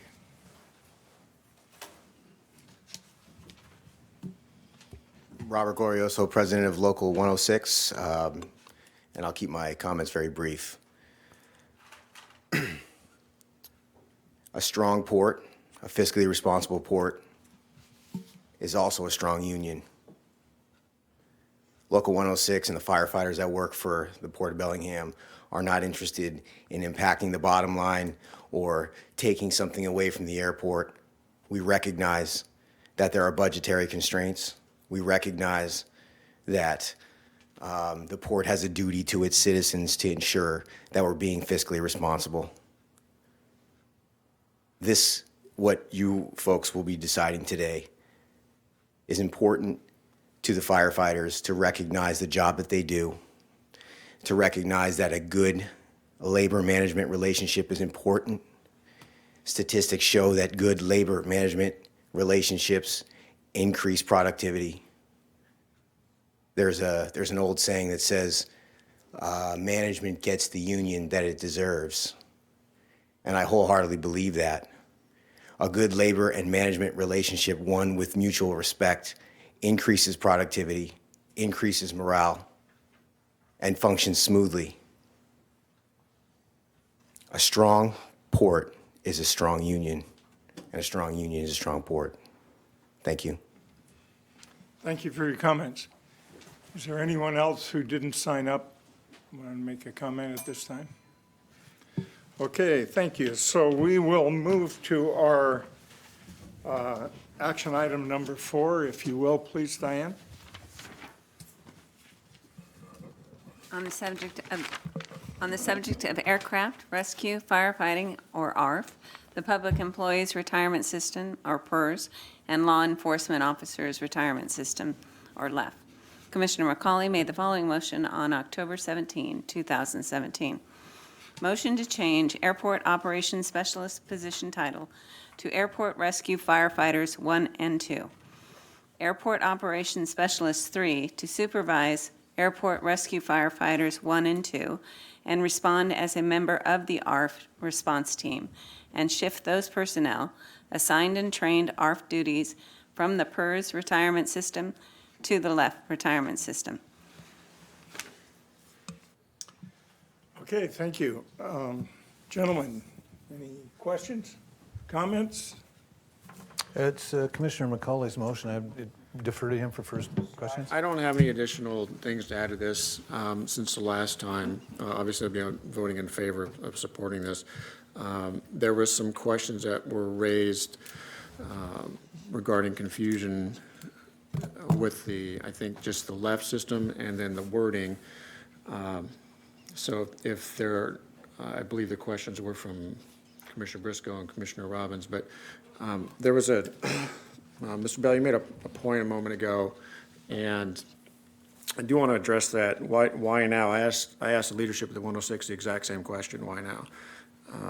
And I got the same answer every time I talked to them, and you heard it from Colin tonight. They've been working on this for 22 years. So sometimes things take time, and you know, if I can make the motion and bring anything forward that people bring to me, then I'm going to do it. And if you're suggesting there's some sort of political motivation, I doubt it, because they supported me in my first election and my last election, so there's no advantage for me to do it now, hoping for their support in a future election. But I do want to make that quite clear, because I think the insinuation that you made was also quite clear. So I'm going to let Commissioner Robbins, Commissioner Briscoe address this. Thank you. Commissioner Briscoe? Yeah, last time I am the commissioner to ask for this to be tabled because I had questions and I hadn't been able to speak to the 3 gentlemen that are here this evening. Steve, maybe if you could go to the podium or give him a mic, so I have a question for him so we can hear him as well. We've done some discussing amongst staff here and with the firefighters. The title seems to be a big deal for what their job description title is for getting into the left system. Am I correct? The title is a part of it. The key thing is, what are your expectations? Are you hiring firefighters, or are you not hiring firefighters? And the title is a part of that. So it's an indication about what are your intentions, and that's a piece of it that would probably need to be clarified as far as moving them into the left system. It's certainly not as simple as changing the job title, though. I don't want to give you any misunderstanding there. Can you extrapolate on that with that statement? For instance, part of it is clarifying the expectations. If you look at the current job description, I think it says airport maintenance technician, and you've got to get down to like item number 4 in the duties before you see any mention of airport rescue firefighting. And even then, it's not, those terms aren't used. So it does not read in any way like an firefighter job description. That would be part of the clarification.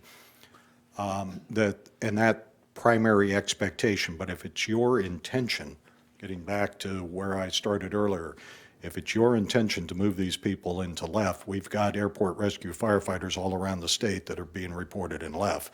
So it certainly is doable. I understand that was a question from the meeting last month whether this was doable or not.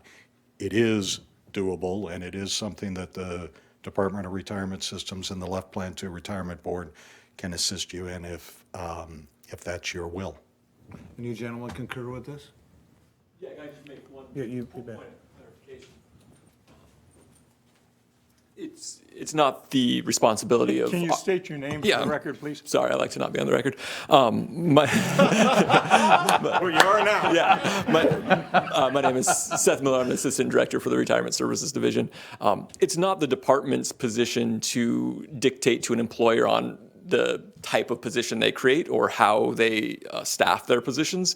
So an example we often give with employers is like a parks department that has lifeguards. They could have 5 full-time lifeguards and they would be eligible for the retirement system. They could have 50 lifeguards who work 5 hours a week and they're not eligible for the retirement system. That's the choice of the employer. There might be pros and cons on either way. I think it's similar for how you set up your there are very few part-time firefighters in the state, but there are volunteer firefighters who are not part of the LEF system. To be a LEF member, you have to be full-time and fully compensated. And so I think from my research, many airports have very unique structures that they set up. Some have firefighting capabilities that are contracted out to fire protection districts. Others have folks establish a fire department within the port or within the airport, and then have firefighters that are part of that. So it's really up to an employer to determine what they feel like serves their needs best. So as Steve said, we can help clarify any of those things. I think one thing that's important, and as Steve mentioned, just changing the job title doesn't change what the responsibilities are and what the position is doing.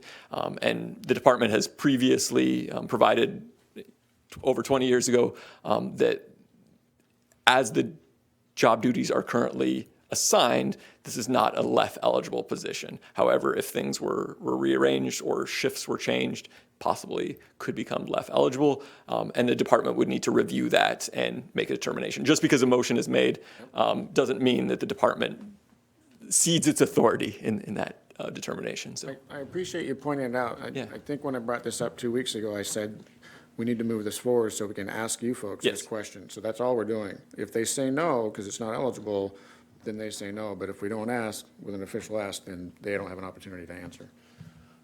Thank you for that. yeah, are there additional? And it's in the same thought process there.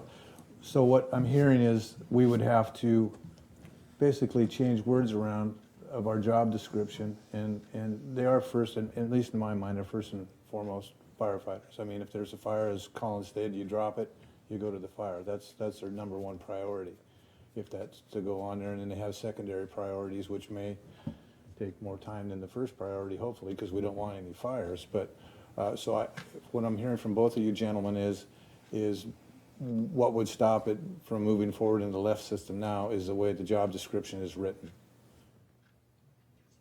I would say that's definitely part of it, but it is what is the job duties that are also being done. One of my concerns, so I read the final order from 1995, and one of my thoughts, just reading it out without knowing what your current situation is, but at the time there were folks in these positions who worked a graveyard or an overnight shift that had basically no firefighting responsibilities because no planes were landing during that time. I would have a difficult time as an administrator of the system to say that those are firefighters if there's no on-call responsibility during that time period. But positions can be structured differently. Like I said, that's your choice and the employer's choice on how they set those things up. And I thought your legal counsel gave a good description. I watched the whole meeting last time too to make sure I knew what I was getting myself into when I showed up today. That's why I didn't want to be on record. Yeah. So, but there is a court decision out there, that reaffirmed the department's position from last time. And so something has to change for us to re-review what happened, and we can't just override a court decision because we weren't happy with it. Commissioners, if I can add to that, I think that the speakers are exactly right. This is within the sound discretion of the Port Commission. The way I understand this is it's based upon duties, not titles, not organization, it's duties. It's what, you have to be a full-time firefighter, and there's a test for that the court spoke of, which essentially says more than half your time has to be devoted to firefighter duties, which can include ancillary duties, maintaining equipment, training, planning, inspecting, maintaining the fire hall, those kinds of things. And so what the court said was the duties have to be a firefighter duty. So that's within your discretion to make that decision. It's not the primary duty, it's the list of duties. Does it add up to more than, in the state system, more than half your time is spent on firefighter duties? And so that's where you would have to, that's where Department of Retirement System would have to make a decision. And what I think you're saying, now correct me if I'm wrong, you're looking at duties. You're saying, what do you do during the day? Correct, and part of that is we find that from position descriptions and job descriptions. Exactly.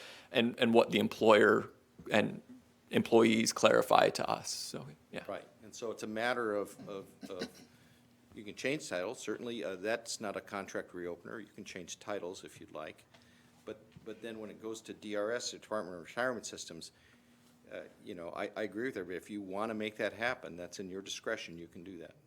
And you have to move the duties around, I think, is what's going to happen. So let me get this straight.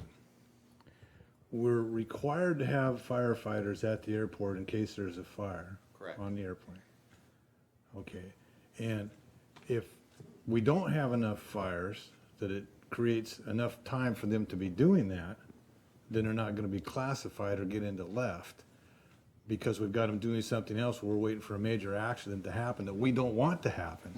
So this doesn't really make a lot of sense to me in the way it lines out. I mean, if you're being really good, you're gonna get penalized for being that, and if a lot of things happen and go wrong, you spend more time doing what you really don't want to do, then you're going to get penalized that way too. Commissioner, let me take a cut at answering that question, and hopefully I'll clarify, because since that Bellingham decision 22 years ago, yeah, that question has come up a lot. So for instance, one of the examples that I use is the fire department in the city of Olympia.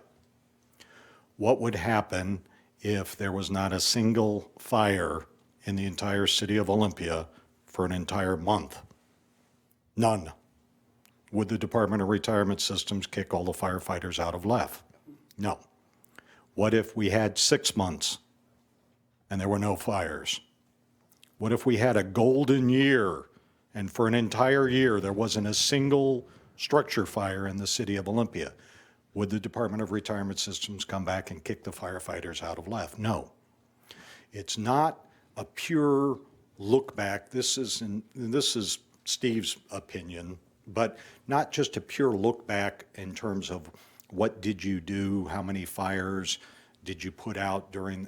That is a test then that you would have constant uncertainty. And like you said, if you do a good job on the prevention end of fires, and you don't have any to extinguish, then it would seem like you run the risk of being punished and being kicked out of the retirement system. So the test includes what is your expectation. In the city of Olympia, even if there wasn't a single fire for a year, when that fire did happen, who is expected to drop everything and respond to it? Those people are firefighters. If there was an emergency and somebody called 911, the people who responded to that, those people belong in LEF. And the same thing is for you, it's setting your expectations clear and then modeling that in the job description, the duties. Are you hiring firefighters who have other responsibilities when they're not putting out a fire or responding to an emergency?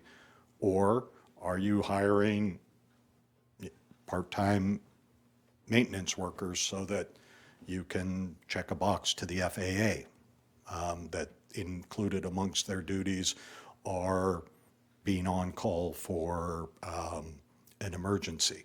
So that's the analogy that Seth was trying to decide to you. You can choose to have firefighters do this duty, or you can choose to handle it the way it's been handled in the past with PERS employees. Ultimately, that choice is yours, and we will assist you in implementing your choice, whatever it is. And I absolutely agree, from looking at it, that's absolutely correct. To use the Olympia analogy, if the fire department in Olympia, if they're waiting at their fire station, training, pre-fire inspections, education, training equipment, training other people, those are all incidental duties to being a fireman, even if they never have a fire. If the city of Olympia said, you know, we have a lot of you guys here, there is no fires in Olympia because we're a golden city, so we're going to have you do street sweeping and you know, park maintenance and other things. If too much of that is done, then, as I understand the rulings, the court says it's in his intent, but it's also how much other activities are done that's unrelated to firefighting. If there's too much other activities, then they don't fall within the definition of a full-time firefighter, because the city uses them for some other functions unrelated to firefighting. Now, there are incidental duties, maintaining the station or the equipment, or a lot of fire education is another one, fire inspections. But that seems to be the break point. But having said that, you can organize the relationship and have the intent to have firefighters, or you can organize your relationship and have the intent to have airport technicians who are cross-trained to respond to the emergency. So that's really your choice. I think we're saying about the same thing. If Yes. there's too many other duties, though, right, that, you know, for example, I don't know, in Olympia, if they hired, they worked in the parks department and they taught swimming lessons, and they, you know, then if it's more than 50%, it becomes a problem, I think, is the issue for DRS. Am I wrong? I don't think I'd put a specific number on it, but But as it creeps up. yeah, it becomes more problematic. Right.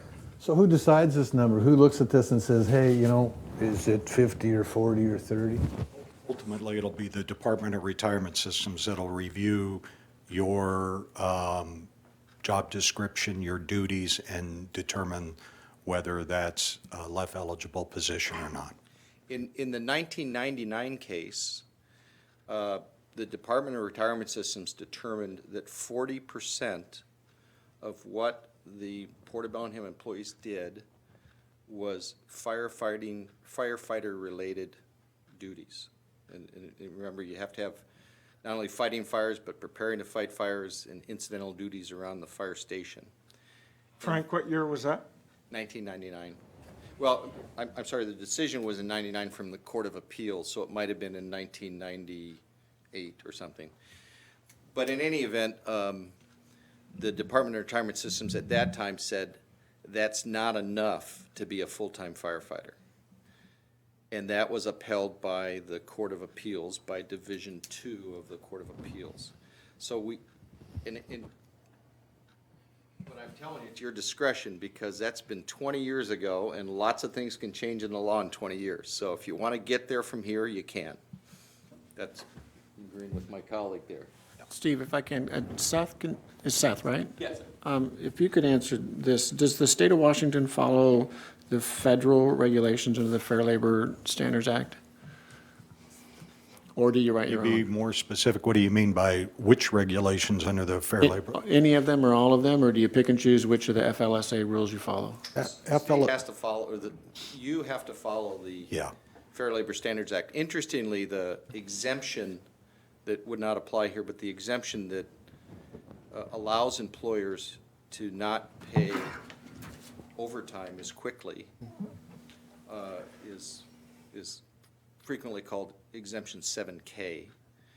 That exemption under the Code of Federal Regulations says if there's more than 20% of unrelated duties, then it doesn't qualify as a full-time firefighter. So the FLSA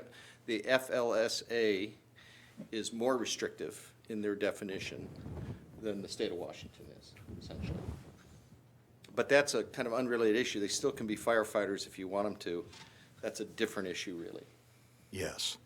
That's, What we're talking about today is membership in the pension system. In the left pension system, correct. There's a whole host of other Correct. unrelated issues besides the pension membership. Yeah, the FLSA is how much overtime you have to pay per week, essentially. And thanks for bringing that up, Steve. I appreciate it, because we're talking about moving a job description, a couple of words in the job description from the middle of the job description to the head of the job description, which doesn't change the duties at all. And we're talking about moving public employees from a public employee retirement system, PERS 3, I think right now, to another public employees retirement system, which is the LEOFF. It's not like a completely unknown and untried and nobody knows what's going to happen thing here. Still doing the same job, different retirement system. I do have a question, Commissioner McCauley, about your motion where it says supervisor, the supervision part. I don't quite understand it. Can you clarify that for me? I think in the job description for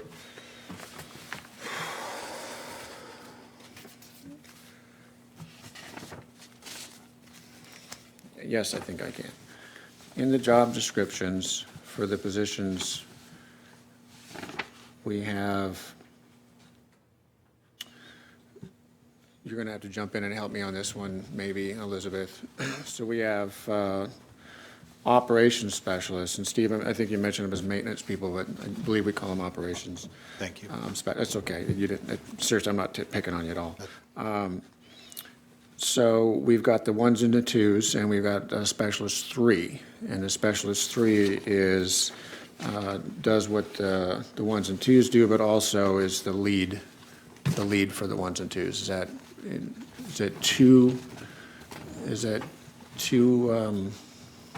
non-specific? So Elizabeth Monahan, Director of Human Resources.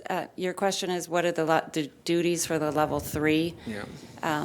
They are designed to be the shift lead. So I think that the concern, if I understand from Commissioner Briscoe, is the word supervise versus the word lead. So there's two. Is that what we're doing? We're changing a word in there? So supervise means being able to provide discipline and all that good stuff that supervisors don't like to do. No offense, supervisors, I don't blame you. But leads don't do that. Sure. So that's a big I don't know distinction. that I have a problem with that. I mean, Changing it from supervisor to lead. I guess. My It'd job be more description appropriate changes for every day, what I the think. work is. But the job is the same. regardless- Essentially the same. They Yeah. have some, I think, maybe this is one of our supervisors' questions, that they have more responsibilities? Yes, they're nodding. The level 3s have they have different responsibilities. But the overall job, I think, is going to be very similar. Well, just to be clear, in the motion that I made, I'm not intending to change any of the duties with my motion. So if supervise versus lead changes duties, then I'd suggest we stick with whichever one doesn't change the duties. Then I would suggest lead. Okay. And that was my question, Commissioner McCauley, why I brought that up. Sunil here?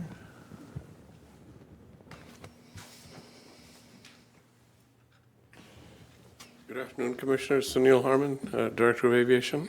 Good afternoon, Sunil. In your opinion, what is the percentage of duties, the duty thing there?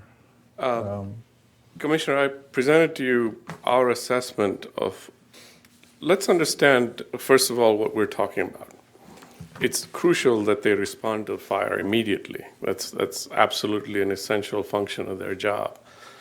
But it's equally important that they prevent accidents.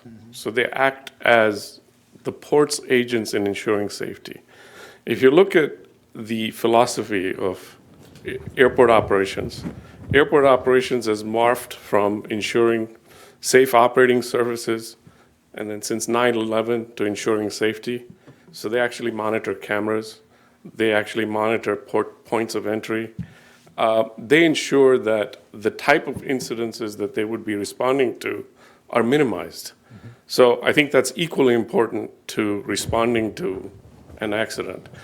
We think that the 40% was actually optimistic in 1999. As we look at the the dilution of their responsibilities with the added security function, in a given day, I would say 25 to 30% of their responsibilities are truly aircraft rescue and firefighting related.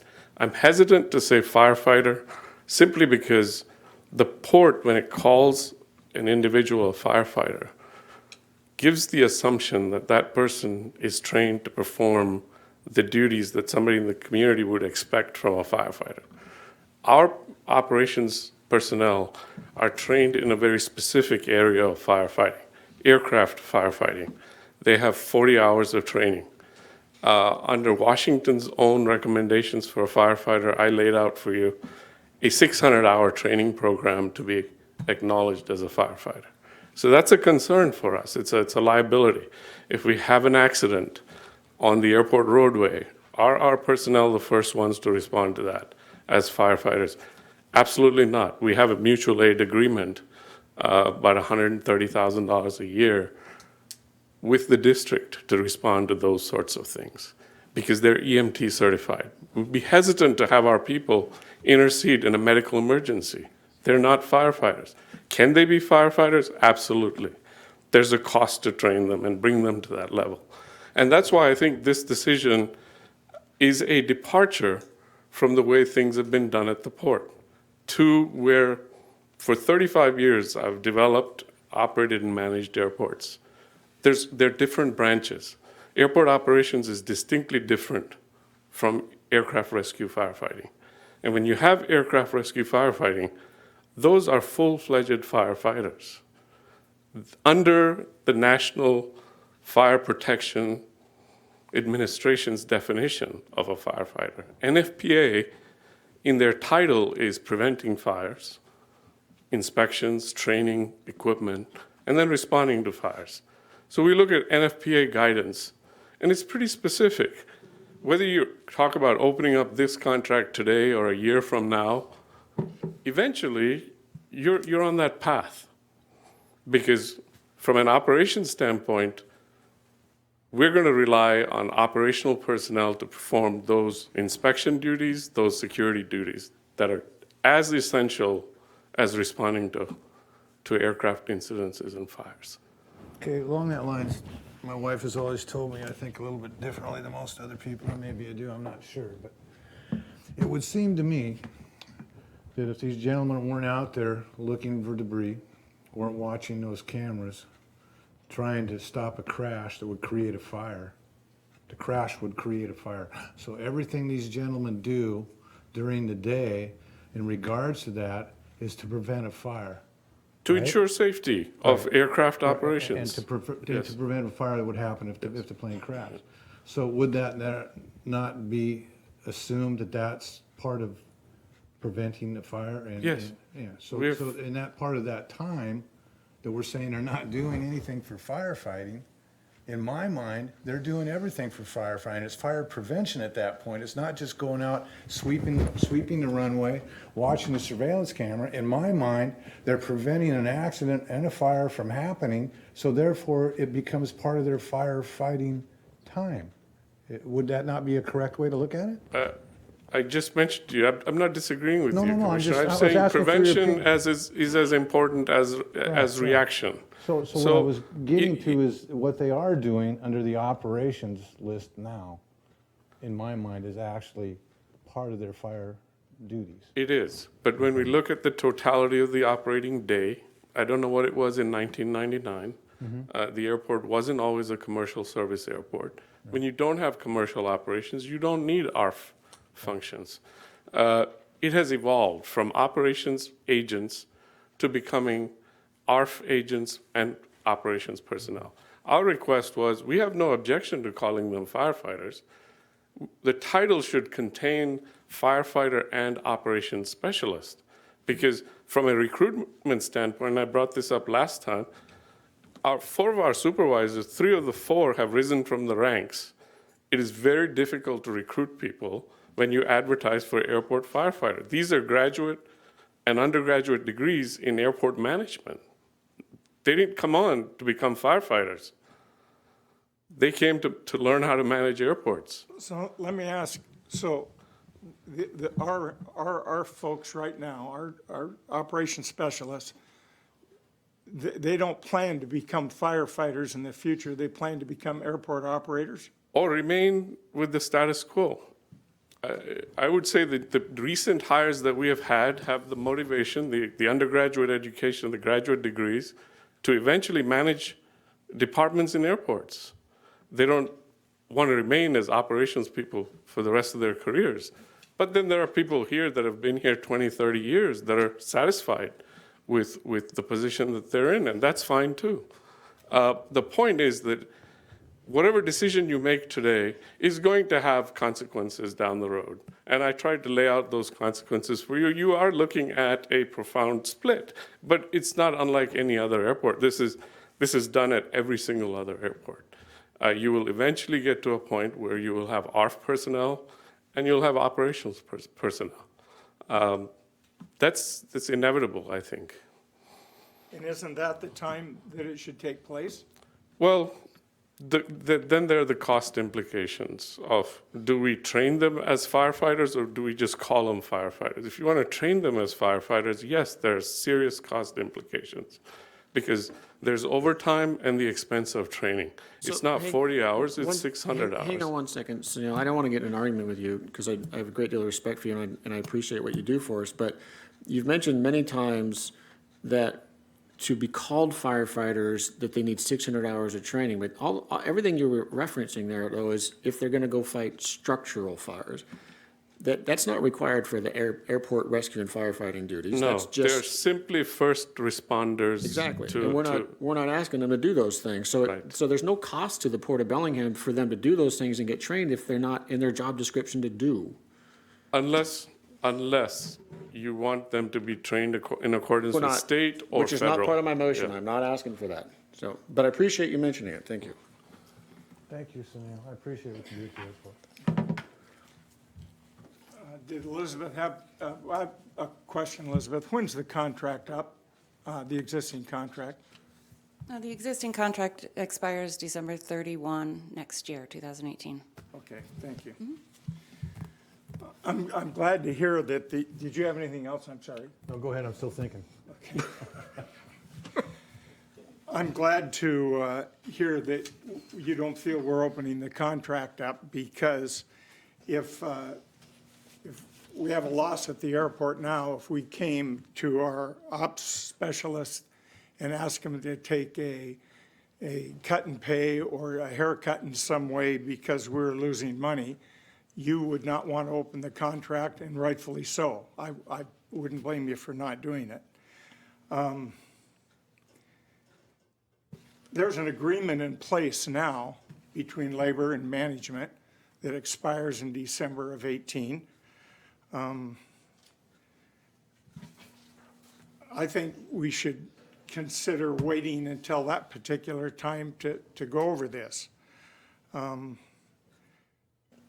I feel that Commissioner McCauley's motion, and was seconded by Commissioner Briscoe, I think it kind of circumvents the agreement that is in place. I just have that feeling that we're kind of skirting around that agreement.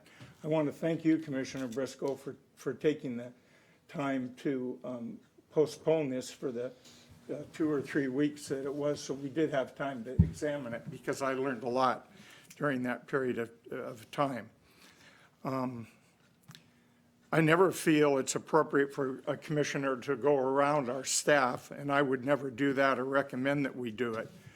So the staff should weigh in on this, and then us as commissioners should be the ones that make that final decision at that time. Commissioner McCauley says it's just a name change and nothing more, and I've got to respectfully disagree, because I think it's going to be more than a name change. Our operations specialist primary job is operations, but their priority is firefighting and rescue. But it doesn't take the majority of their time in training and doing all of the fire rescue type operations. by simply changing their name to firefighters, I think it would create a waterfall of changes down the road. And you've alluded to some of them tonight. That those include increased costs, opening up. It's not opening a binding contract, but we are going to have. We say it's not going to open the contract by just calling them firefighters, but we're going to move to a new retirement program. We're going to change the job description because the folks said it needs to be changed from what it is now. We're going to add binding arbitration. We're going to change the health care coverage. And that's going to take 10% of the people that are in our health care now back into a different one. And we're going to have additional legal costs. We're going to have added increase in training and have to add more employees if they're full-time firefighters. So what happens if our ops specialists become firefighters and they can't meet the requirements? Do we have to lay them off?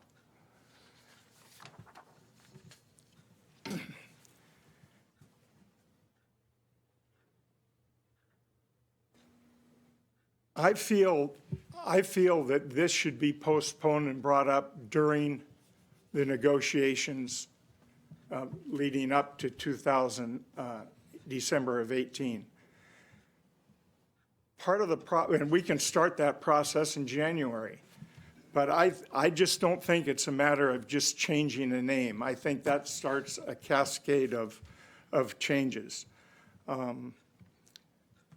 If it costs $500,000, I can see where it easily could, especially talking about what a full-time firefighter does, that they're all EMT trained. All firefighters in Bellingham are EMT trained, but our firefighters wouldn't be. I just think we should table this and let it come up in the new contract. This came up, and I'm amazed it was 22 years that we've been talking about this. It's a long time. Each contract it comes up, and each contract it doesn't get implemented for various reasons. Colin, you told me when we met that it went through, you tried to get this through legislative, and it failed there. So to me, it continues to fail, partly because we're a part-time airport. We aren't open after midnight unless there's an emergency flight. So we're not a full. That's not true. This airport's open 24 hours a day. But not for commercial scheduled activity. They send the because of that, but the airport's open 24 hours a day. Right, but the commercial, but the firefighters are there for the commercial. Let's just be quite clear and factual then. It's a 24-hour airport. For general aviation, it's a 24-hour airport. For commercial, it's scheduled service. Okay, but the commercial flights are from what time to what time, Sunil? It doesn't matter when the commercial flights are. If a plane crashes at 3 a.m., what's going to happen? It varies from 5 a.m. in the morning till about 12:30. There's always delays and other issues that can drive that. You have to have firefighters there when the commercial services are scheduled to arrive. General aviation, there is no specific requirement, but because we have an ops group, there's always somebody there during those midnight graveyard hours. Well, I think this change should go through our bargaining process and should be tabled until the negotiations in December of 18. Can I ask a question of the DRS and the left board? Sure. So I've heard you say that the description needs to change. The title it's relevant, but it's not the entire thing. If we were to make the title firefighter and operations specialist, would that have any effect on getting into LEF if the job description was qualified to get into LEF? No, it's not the title that's important. It's what the duties are and what your intent is. Thank you. So I would like to recommend to the commission that you amend the motion to include operations specialists along with the firefighters. I think that sends a message that we're doing both duties. Both duties are in the title, and we'd have a hard time saying that the operations specialist isn't part of the duties when it's in the title. And I would agree with that. It's not up to us to agree with Commissioner McCauley's motion, and whether he decides to accept a friendly amendment or not is entirely up to him. I appreciate the thought that went into that, Rob, But it doesn't change the fact the duties are the same.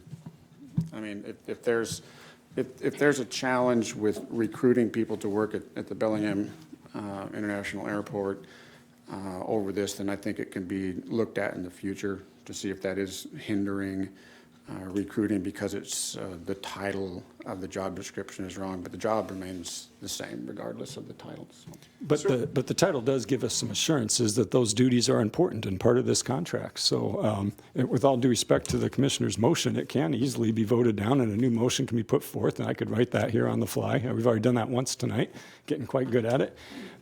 So I mean, I think it's really important that that operations specialist is in the title.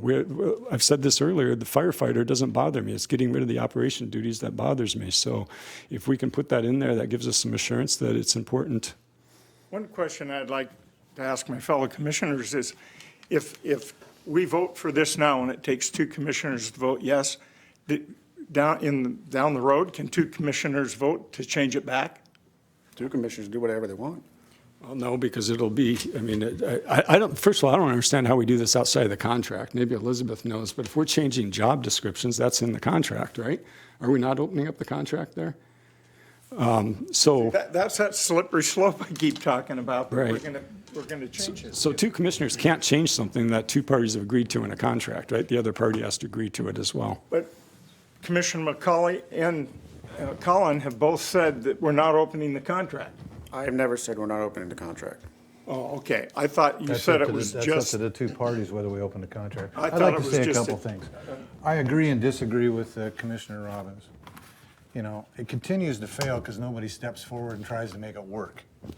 You know, if you want to make something work, you have to have some positive thought, and it takes trust on both sides. And it's very obvious there's a little distrust on both sides.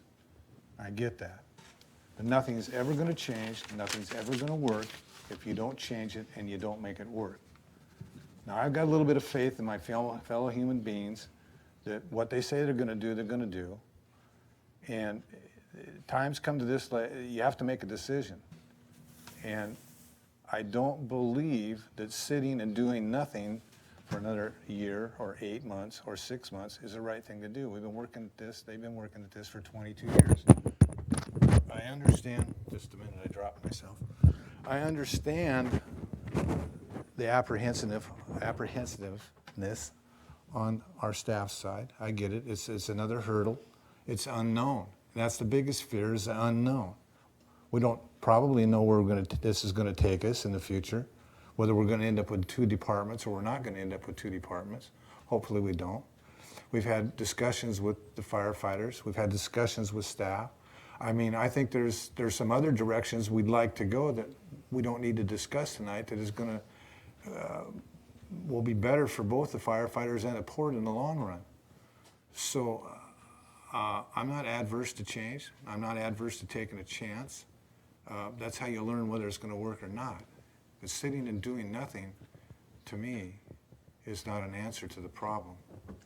what value is this going to be to the taxpayers of Whatcom County? So I'm not even going to try to address it. I'm just going to try to simplify this. 20 years ago, this group asked the Port Commission to take a stab at what we're talking about tonight, and the port said, or excuse me, the courts said, no, we disagree. It went back. So since then, laws have changed, labor laws have changed, new court decisions, and they're asking us to do the same thing again. We're not forcing the state of Washington to recognize our job title or the fact that we may want them in the left system versus the PERS system. We're simply asking that we take a stab at doing those things, and if it ends up in court and they say no again, then so be it. But a lot has changed in 20 years. That's all we're doing. We're asking to take another stab at what they asked to do 2 decades ago, and we're going to try it again because some things have changed in the meantime. That's all this is. For some reason, this has taken on a crazy life of its own, and I cannot figure out why. Because this is a very simple thing we're asking for. We're not forcing any changes. We're not requiring any changes. If the Department of Retirement Services looks at this request and says, nope, I think we're still in the same place we were 2 decades ago, then that's our answer. That's all we're doing. We're just asking the Department of Retirement Services to take a look at this, see if our request is valid. If it is, then next year, new contract, new retirement system. That's it. It's a very, very basic request. I didn't take your motion as just asking them to give us an opinion. If If that's all they're going to be able to do, we can't force them to do anything. Well, if that's your motion, I would change it to that. So let me. You excuse my angst right now. I have a muscle spasm in my back, and I'm frustrated by this conversation. Okay, so let me I want to clarify the motion, Commissioner McCauley. The motion is to see if we can move the firefighters in the left, and we're going to not change the supervisor 3 to, it stays at lead, not, what was the other one? Lead and not supervisor. Okay, and you're good with that, correct? I'm fine with that. Okay. I have no more discussion, and if you want to go by Robert's Rules of Orders, I call for the question, which is the vote. I'd like to move that we table it and vote on tabling it, yes or no first, until the contract's up.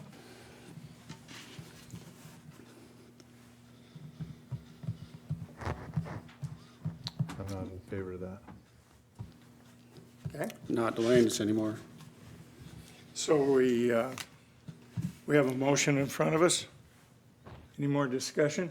No. Anything from staff? Okay, all those in favor? Aye. Well, let's see, we need to, do we read the Needs to motion? read the motion. We maybe need to, we've changed the motion a bit, have we? I'll No. take a shot at it. Motion to change Sorry, Airport Rob. Operations Specialist position title to Airport Rescue Firefighters 1 and 2. Airport Operations Specialist 3 to lead Airport Rescue Firefighters 3 and respond as members of the ARF response team and shift those personnel assigned and trained ARF duties from the PERS retirement system to the LEF retirement system. Thank you. Okay. Is that your motion? Assuming you read it correctly and changed the word supervisor to lead, that is my motion. I also changed 1 and 2 to 3 because 1 and 2 was referenced twice in the written motion. I think that might have been a typo. I'm not sure that was the original motion. But I'm fairly certain I got to your intent, Commissioner McCauley. I can try again. No, it's written twice because the Airport Operations Specialist 3 in my original motion said to supervise airport rescue firefighters 1 and 2. But I'm saying Airport Operations Specialist 3 to lead Airport Rescue Firefighters 3. That's the new title, is lead Airport Rescue Firefighters 3. I'm just trying to clean it up a little bit to get to your intent. I'm going to have to see that written. I don't quite know what you're changing. You want to take a 5-minute break and I'll write it? Just write it. I don't need a break.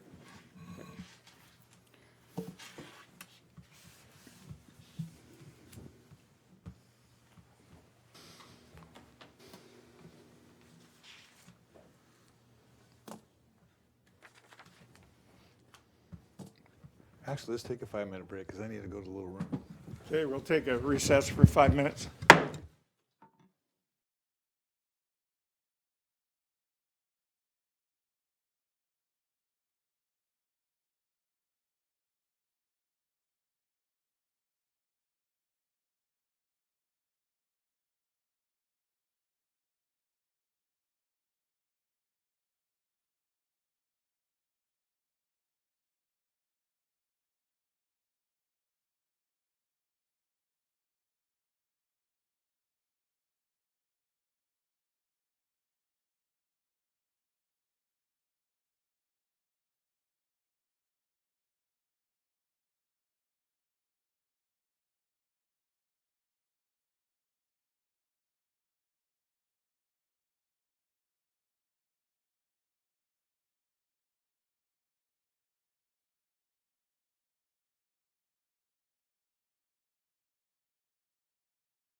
Okay, we'll reconvene the meeting, and Executive Director Fix, if you could read the motion, please. Okay, motion to change Airport Operations Specialist position title to Airport Rescue Firefighters 1 and 2, Airport Operations Specialist 3 to Lead Airport Rescue Firefighters 3, and respond as a member of the ARF response team, and shift those personnel assigned and trained ARF duties from the PERS retirement system to the LEOFF retirement system. Commissioner McCauley, are you comfortable with that? Yeah, I'm fine with that. The word supervisors changed to lead and clarified in there. I think that's fine. Okay. All those in favor? Aye. All opposed? Nay. So it's 2 to 1, it passes.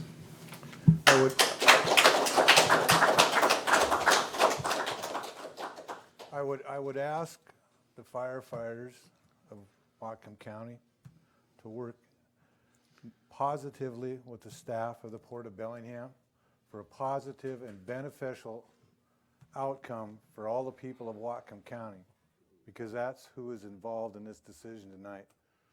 So please, please work hard together for a good outcome. Thank you. Okay, our next item is a presentation on the budget. Just so folks will know the steps here, we're going to have a presentation on the budget, and then we'll recess to the public hearing so those who have signed up can speak, and then we'll move on. So Tamara, if you could, please. Sure. Tamara Sobczak, Director of Finance. I don't actually have a presentation today, Commissioners. I just wanted to mention a few things before you open it up for the public hearing. The first thing is the budget, the draft budget, has been on the website since October 23rd, so plenty of time for people to take a look at that. There have been a couple of minor changes since then, and I'll get the Commissioners well ahead of next meeting a final copy so that you know exactly what you're approving. And then finally, recall at our budget retreat, staff recommended an updated mission statement, and we discussed approving that with the approved budget. So tonight, we'd like to do a quick review of that and get your head nod to go ahead and put that revised language in the adopted budget. And Elizabeth headed up the team that did the updating, so she'll answer any questions for you. Okay, I even brought my visual aids that you had at your retreat.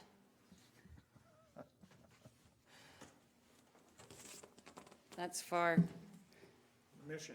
everyone to be able to see. I need my other glasses. So that is our current mission statement, and just so that everyone knows, the current mission statement is to fulfill the essential transportation and economic development needs of the region while providing leadership and maintaining Whatcom County's overall economic vitality through the development of comprehensive facilities, programs, and services. In doing so, the Port pledges to work cooperatively with other entities within the framework of community standards and to be a responsible trustee of our publicly owned assets. That is our current mission statement. It is a mouthful, right? Takes up a lot of space on the wall. Thank you, Vanna. So Rob asked myself, Sylvia Goodwin, Mike Hogan to take a stab at updating the mission statement. We gave you a draft at the retreat. You made some edits. Those are your edits that are on there. So what we're proposing having in the new budget for your adoption is a mission that says the Port of Bellingham is to promote sustainable economic development, optimize transportation gateways, and manage publicly owned land and facilities to benefit Whatcom County. Much shorter, to the point. Just want to make sure you're still all in agreement with that work that was done. Comments? I am very happy to begin that mission statement with sustainable economic development because we're going there now with our new effort. So I think this is an opportunity for the Port of Bellingham to shine in some place where we've not really been very shiny. So I think it's a good reminder. So thank you. Okay.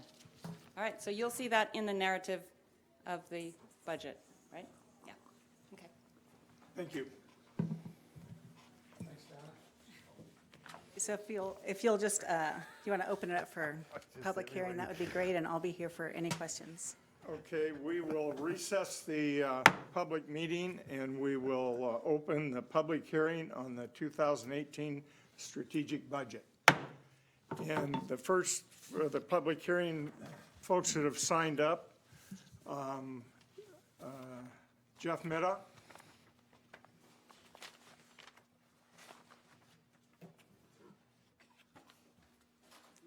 I've been sitting for 3 hours and all of a sudden. We need heated chairs, huh? Yeah. Good evening. Was this good afternoon? But first, I'd like to comment briefly on your new mission statement: manage publicly owned resources to the benefit of Whatcom County. That's what I'm here talking to you about. I'd like to thank you, 3 commissioners, for your interest, support, and focus on the topic of the railroad crossings safety in Bellingham. Yes, you've seen a lot of us before. We had about 8 more people here earlier, but I see we lost them through attrition. But we are all volunteers on this very important topic. We all want the BNSF crossings in Bellingham to be safer and meet the most current safety standards. As you know, some of us have been working to get the crossing safer for the last 10 to 12 years. The most positive effort we've ever made so far has been with you and your staff, and I urge you to keep going forward and make these 3 crossings safer. I want to see the job completed.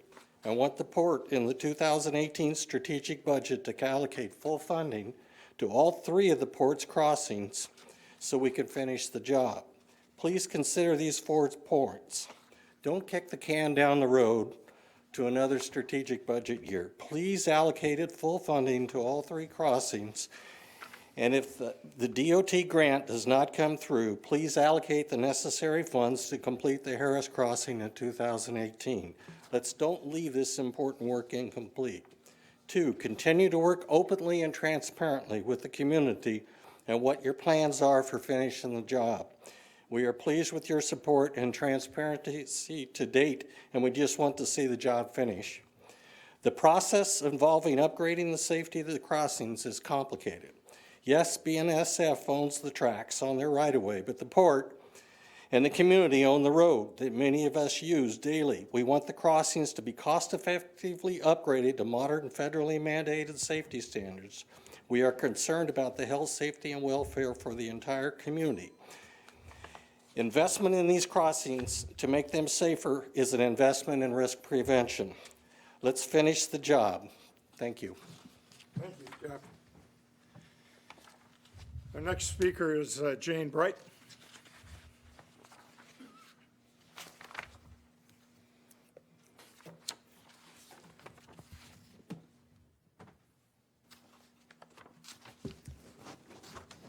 Good evening, and thank you. And I was just saying to Commissioner Robbins, I admire your stamina, and thank you for doing that on behalf of all of us in the county. And I really want to thank you. As you know, I'm also talking about train crossings, and thank the commissioners and thank staff. I've hunted a number of the staff to get clarity on a few questions, and really appreciate their patience and time. But I'm still confused on a couple things. So this is a combination of comment and question for you. As I understand the draft budget that is before you, the funding for Harris Street is dependent upon a grant, and this is a grant. It's actually a federally funded grant for upgrading crossings where hazardous cargo goes across the tracks. Correct. Okay, and then when we were here a few weeks ago, a motion was made, I think it was by Commissioner McCauley, to do some juggling with a budget such that you could fund all 3 crossings. And I don't recall any conversation about the grant at that point. So part of the question is Harris Street. If you don't get the grant, what happens? Because I was under the impression that you had agreed to fund it in full. And I hope you do get the grant. I mean, as I said the last time, we were in front of Rep. Larson's people in February as soon as we knew that these grants were going to come through. So we totally support the grant, but who knows when you're going to hear about it or what the results are going to be. So thank you for your efforts and support on this. Thank you for your comments. Our next speaker is Jim Kyle.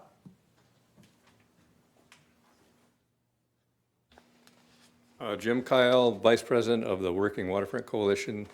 Thank you, Commissioners, for the opportunity to talk about the draft budget. I'd also like to thank, I guess, Tamara and Elizabeth. I appreciate all the work that goes into this document that's redone every year.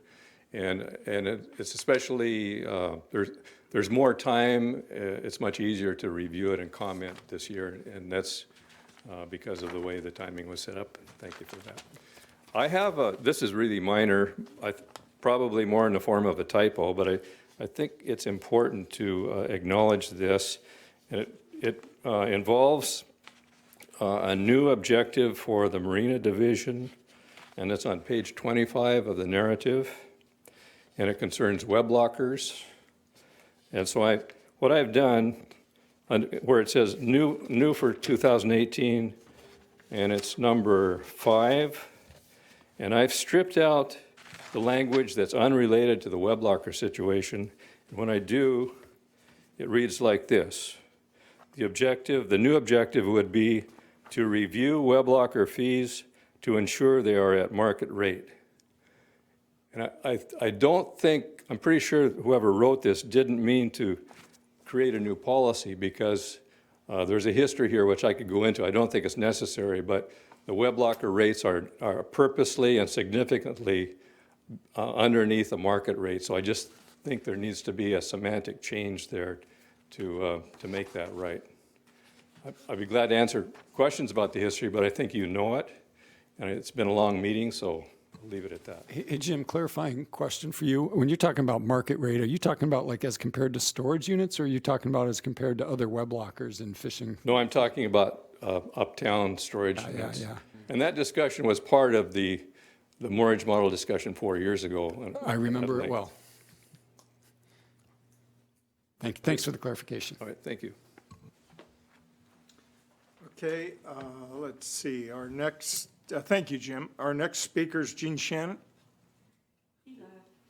Okay, and Greg Hoffenbecker.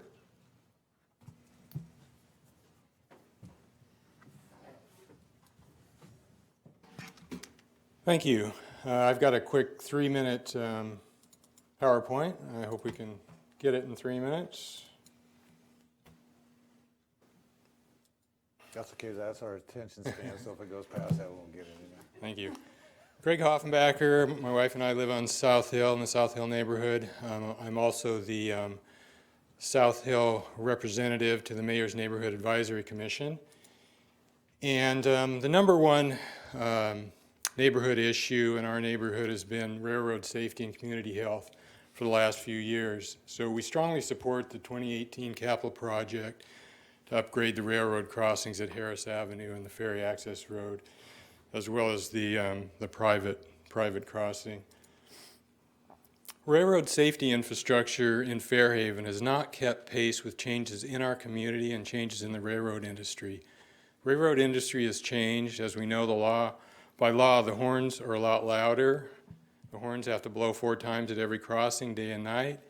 The oil industry now ships explosive back and crude oil by rail, and train traffic has increased, and oil train traffic has increased exponentially.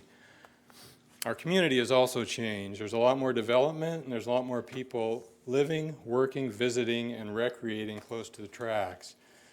And according to the FRA, cars going around old-style gates like the ones in Fairhaven is a major cause of railroad-related fatalities nationwide. An accident in a Fairhaven crossing involving an oil train could be devastating to the community and result in significant casualties.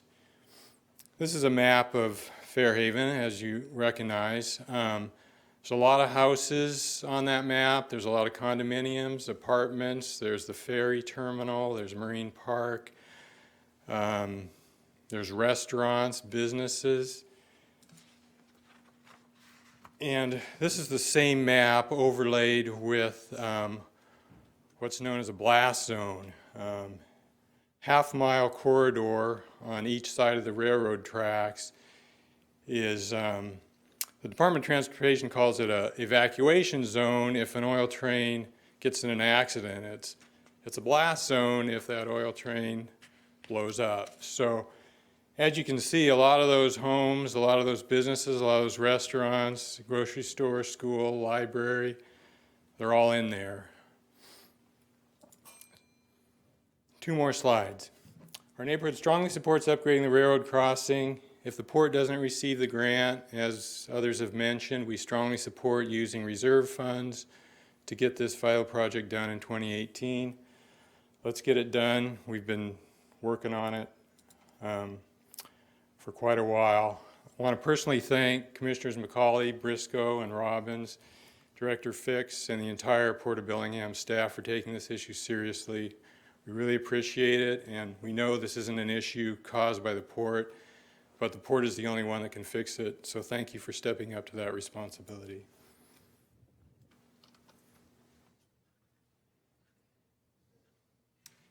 Thank you, Greg. Next speaker is Debbie Meda.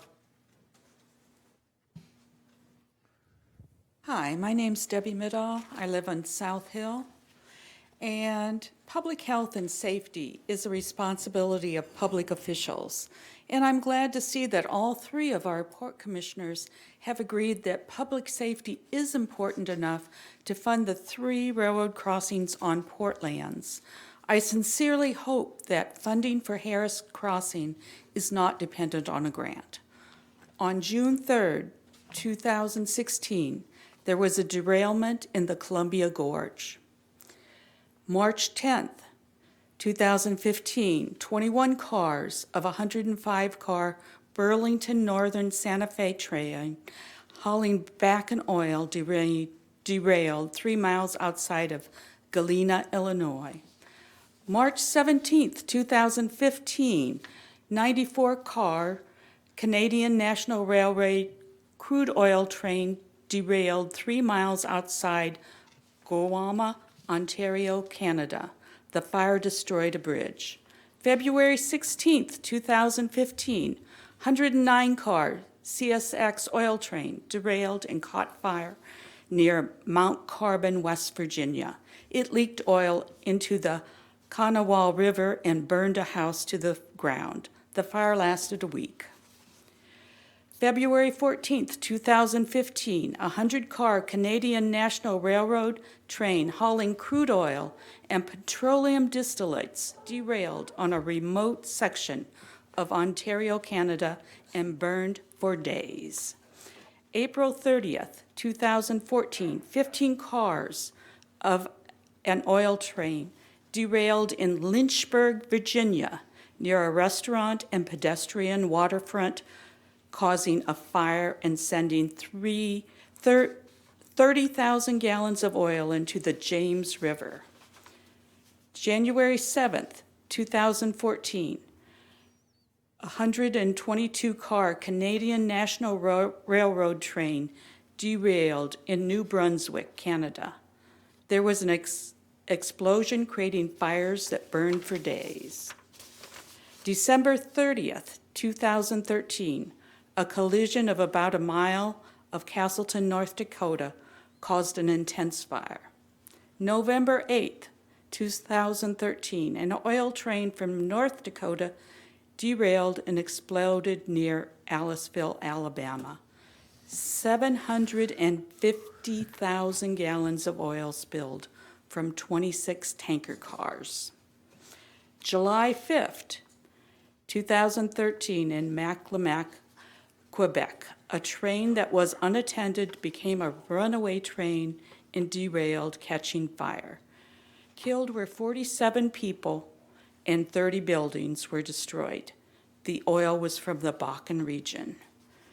We know you do not control what the railroad does, but you can make the railroad crossing safer so that we don't have to go through this.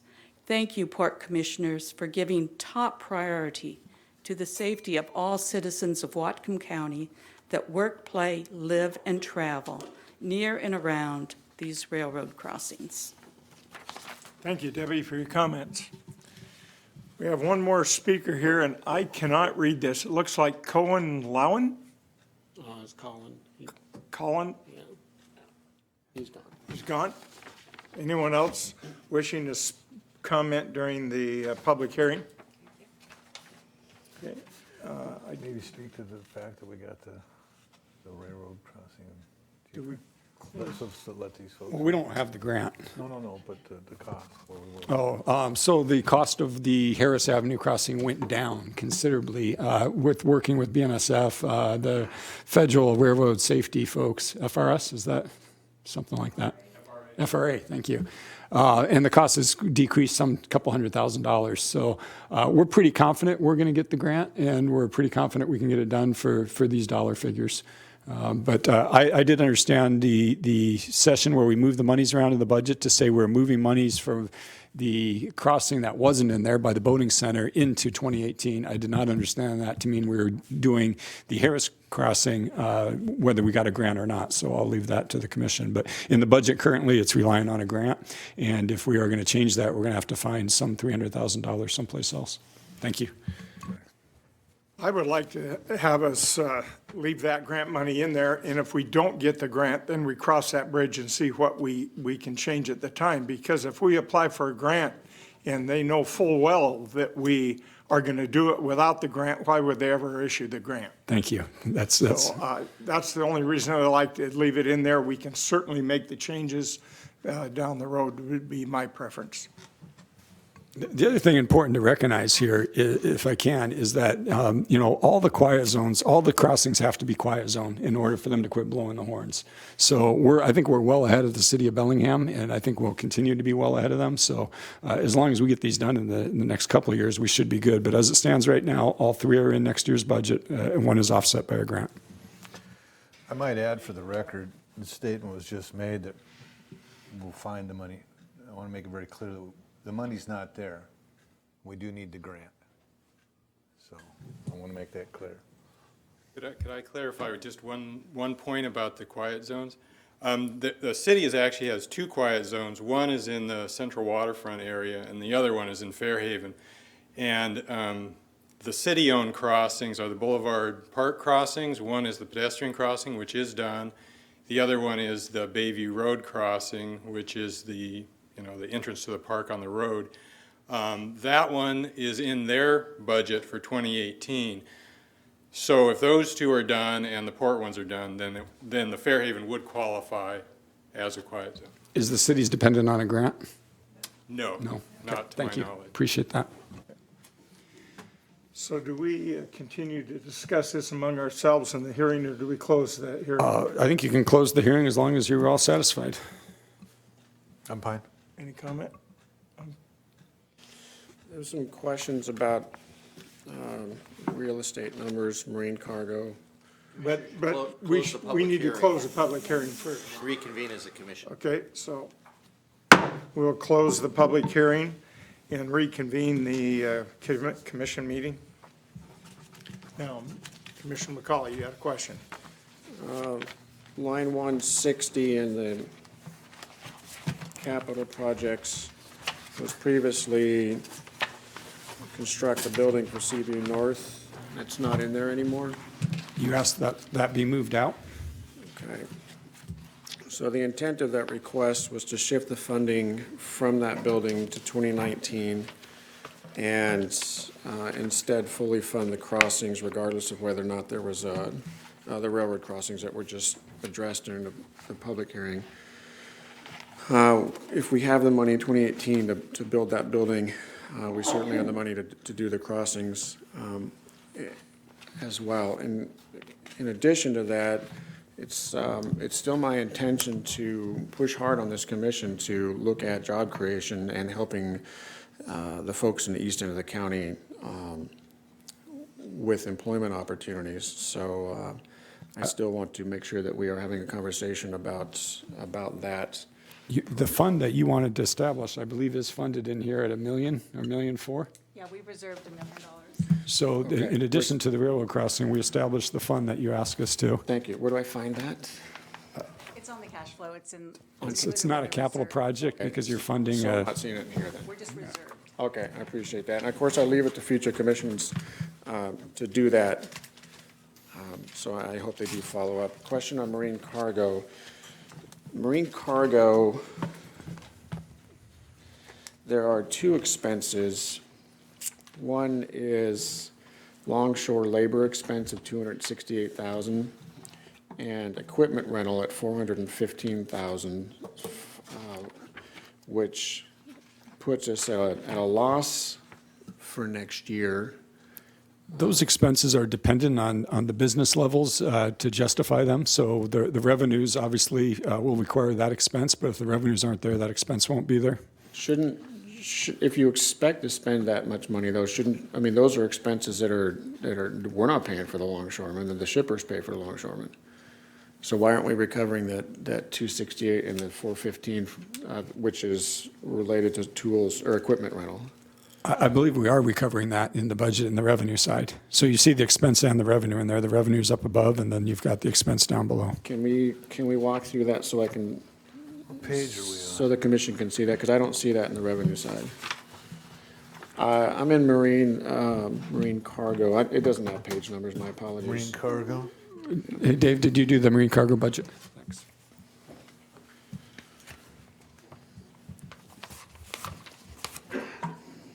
Dave Order, Marine Terminals Manager. To your question on the longshore labor on the expense side, it's offset by what is called handling. So that's on the revenue side, so it's an offset on the labor piece. The handling is just a term in the marine terminal terminology. On the equipment side, that was in the anticipation of having to rent additional equipment.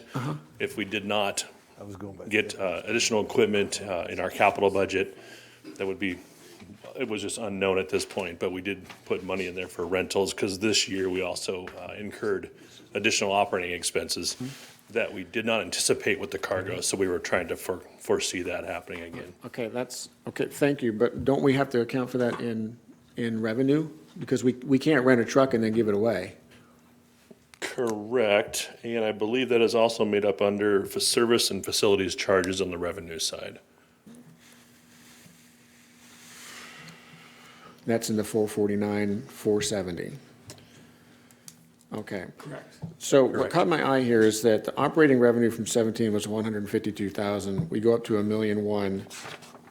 Our losses last year were 369, and even though we've increased revenue by roughly $1 million, we're still losing 218,000. So we've reduced our losses by 100,000, although we've increased our revenue by about $1 million. Not very good flow through, huh? Not awesome. Okay, can we figure out what's going on here, and if there's some adjustments we need to make? Because the intent of having the new shipping, thank you, Chris, is, to make some profit. And I thought we were going north here on this. So what we've budgeted is probably worst case for those revenues, the highest load of expenses you could have. We would hope to come in under that, but hope is not a good business strategy. So for cash flow purposes, we budgeted what we think is the highest expenses with those revenues. Okay. And those expenses could easily be paired back with that level of revenue, and they would most certainly be paired back with a lesser amount of revenue.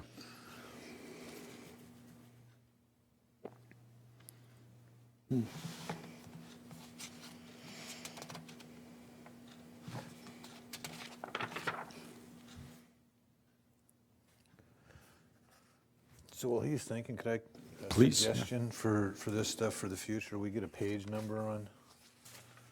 So when he's, because I'm like, he's looking, I'm looking, we can't find it, so, thank you.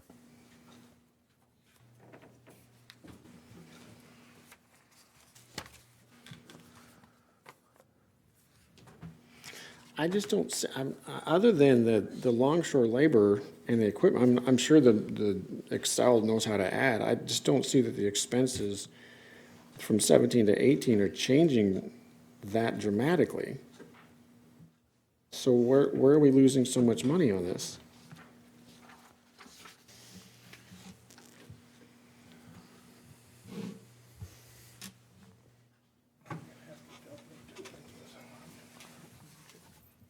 Right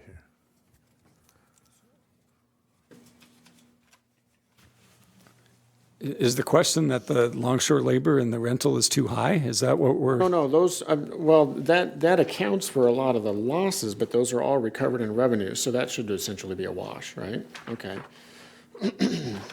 So that doesn't. And I'm not sure the rental is 100% recovered, because there's times like for the grain where we rent equipment and don't get reimbursed for it. So the rental isn't going to be 100% recovered. In the case of the grain operation, what'd we rent? I don't know, 50 grand worth of equipment or something. That wasn't reimbursed. Mm-hmm.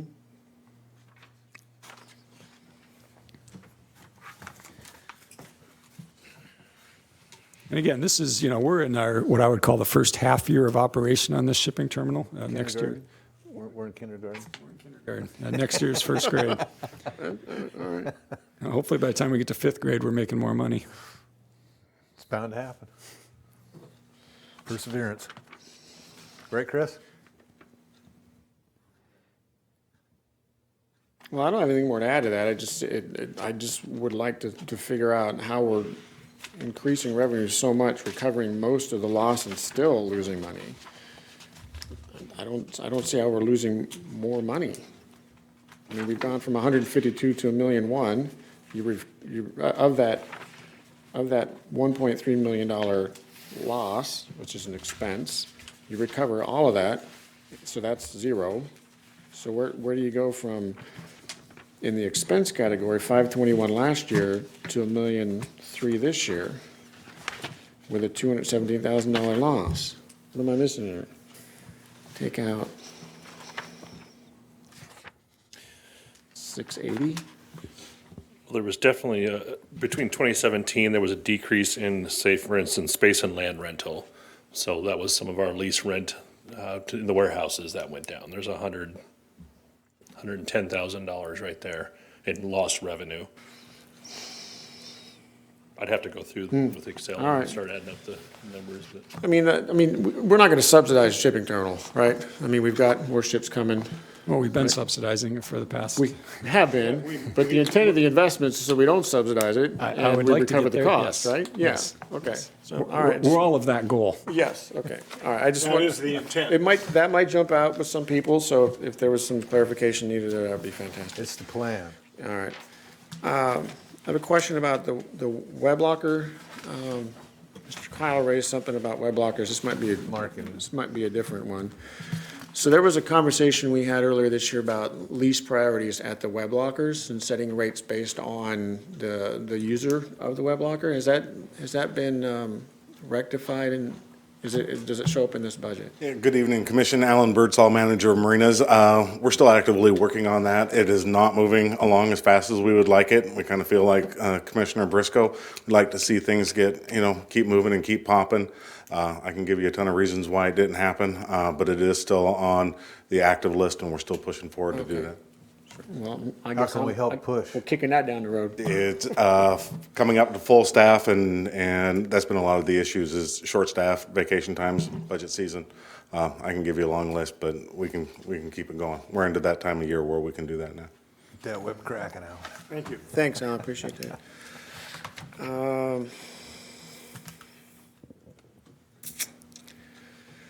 The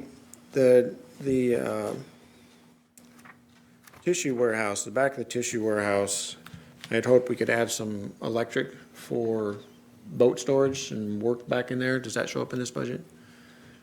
That's not, but that's pretty minor work, so I think it might even fall under operating and not capital. Okay. That's fine. Okay. Thank you. Okay, hearing nothing else on that budget, we'll move to our last item, which is other business. Hopefully there isn't much. Oh, there's some.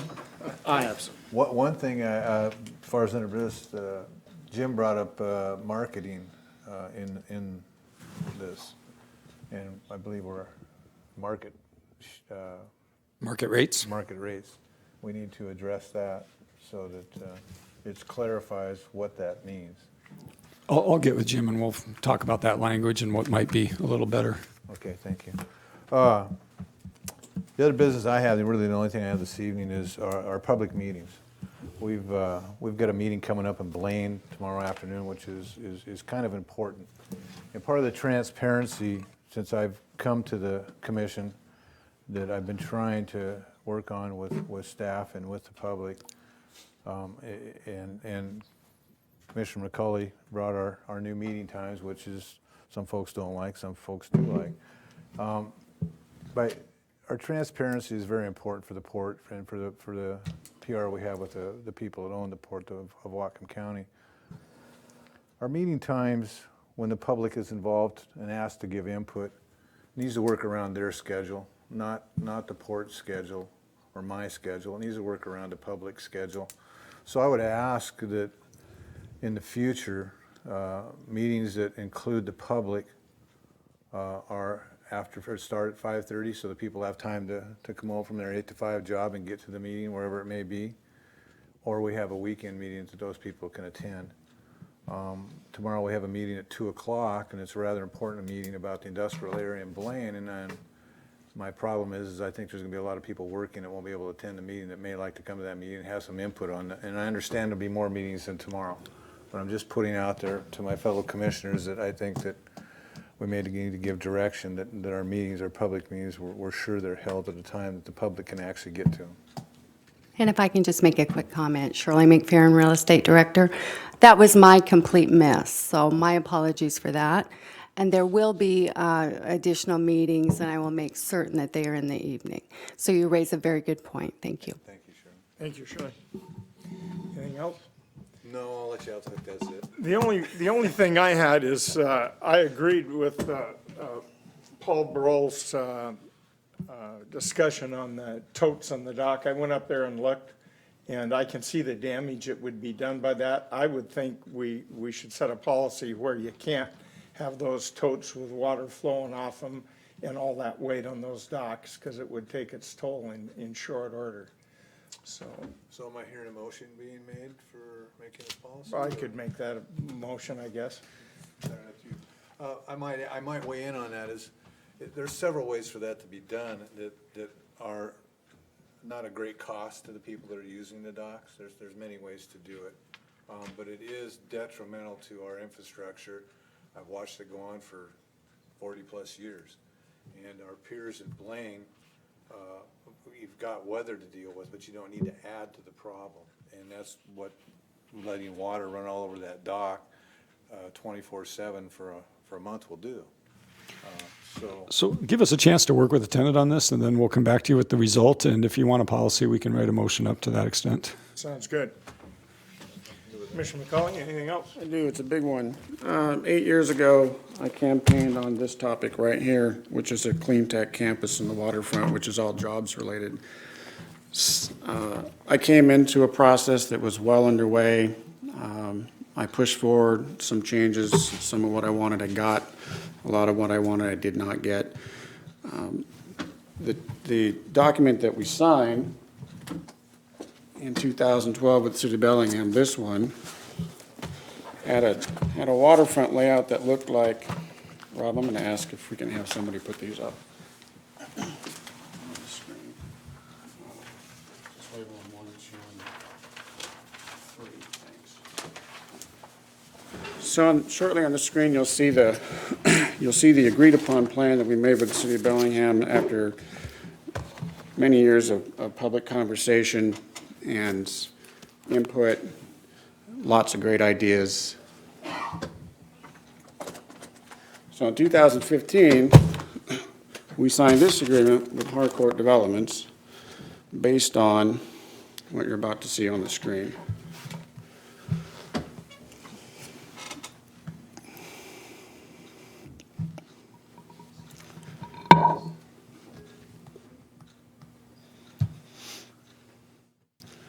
And I assure you will be done before election results.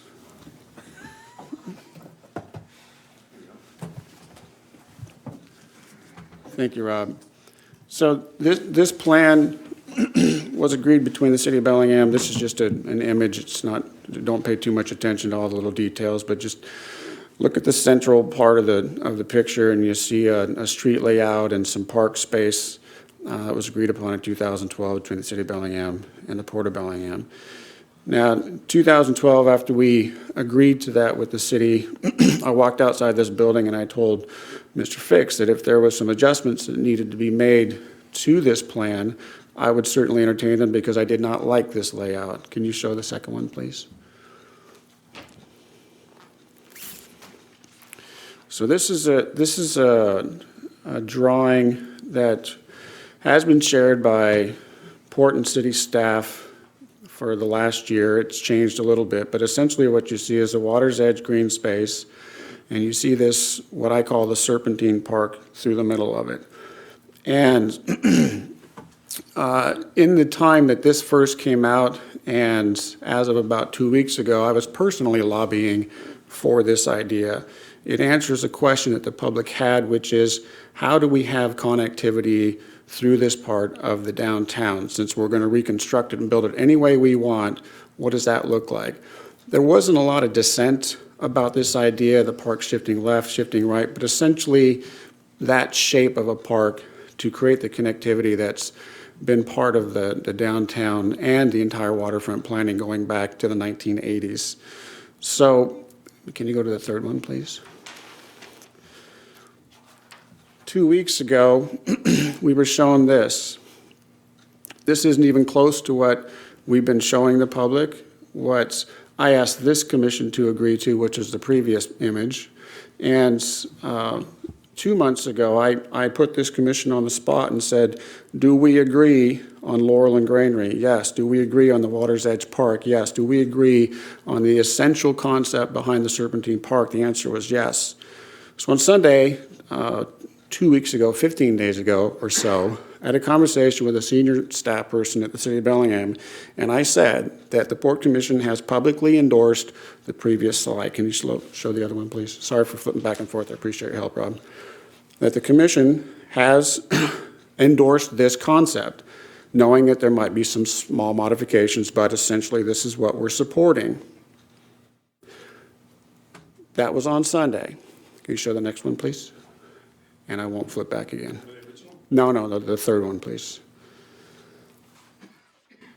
Tuesday, about 36 hours later, we were shown this. Now, my initial response is, that's an interesting concept, and I think I was very polite last time I saw this. But upon reflection, I actually started getting a little bit angry because I've personally advocated for the other design. I've lobbied the city council, the mayor, city staff. We have showed the other design with the Serpentine Park almost every meeting for about a year. And somewhere between the Sunday morning when I had coffee with a senior city staffer and said, I'm supporting the other plan, the commission's tentatively supporting the other plan, and Tuesday at 5 o'clock, this is what happened. With zero public input, nobody knows who was in the room. I don't know who was in the room. This is the plan that I'm guessing was intended to be developed in the Netherlands or wherever that program was supposed to happen that we said we weren't going to fund the trip to. Now, I'm not necessarily upset that there's a new plan, but there's no way I'm going to vote for this plan. There's no way that I'm going to advocate for this plan. The problem with this plan is we have a developer that agreed to something in 2015. When was the agreement? 15, right here. And it's based on, if you can flip back one more time, Rob. It's based on this. This is the public input that we got. This is what the commission supported.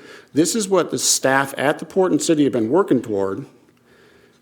And in one workday, it was completely erased and replaced. Can I address that? Because Not yet, but thank you. I'd like you to in a moment. It was completely erased and replaced with something we've never seen before. It wasn't replaced. Hang on. Now, Harcourt. It's misleading. Rob, to if you say may, we please. replaced this. Rob. Now, Harcourt has an agreement with the Port of Bellingham that by this month, after an extension, they would provide us with a plan for their second structure. Now, the original agreement we had right here said their first structure will be the granary, the next one will be another building. We've all agreed that the other building will be the one along the waterway, which is, I understand, will be condominiums. Now, somewhere between when we signed this and when they were supposed to have their agreement on the second, or their plan for the second building, this agreement was ignored, and Harcourt went down and started designing a conference center around the board mill building. And at the end of the year that they had to come up with that concept for their second building, they designed a building that wasn't even within the 18 acres that we agreed that they would work within. So we were flexible, and we said, you know what? Focus on the original 18 acres, give us a second building there, and we'll continue to talk about the conference center. Commissioner Briscoe and I both agreed that they should stick to the contract. It's fine. Conference center still on the table as far as I'm concerned. Since then, some other ideas have been bandied about. That's fine. But the image we're looking at here with this Serpentine Park has been consistent throughout that entire conversation. If you go to the third one, please. In fact, if you can lay them both up at the same time. All right. Can you show the bottom of that, the other way? Thank you. All right, now what we have here is a structure on the far right, which is intended to be student housing. I've said to Rob that I'm not a fan of student housing on a waterfront property, since waterfront is a high-demand property and student housing can go in a lot of different places. But I also said that if there was a component that included affordable housing for a problem that Western has, which is their professors and recruiting, especially young professors, because they don't pay a lot, then I would support that. Now note, though, that conversation with Harcourt is outside of the agreement that we signed. I'm being flexible. This park, however, is not even close to what the public asked us to provide. Now, the port's not building the park. The city's got to agree to this because they're going to be the ones building the park. So what I see here is that oddly shaped trapezoid that's kind of pinkish orange there, just to the right of the green space right in the center.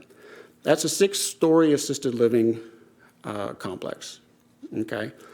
What I see here is a plaza in front of a 6-story assisted living complex, which doesn't provide any new jobs. And the ones that do or does provide are typically not the high-paying jobs that the public has asked the port to pursue. Is it development? Sure. But is the port's job only to develop this property, or is it economic development, which we just said in the first 3 words of our new mission statement is our job?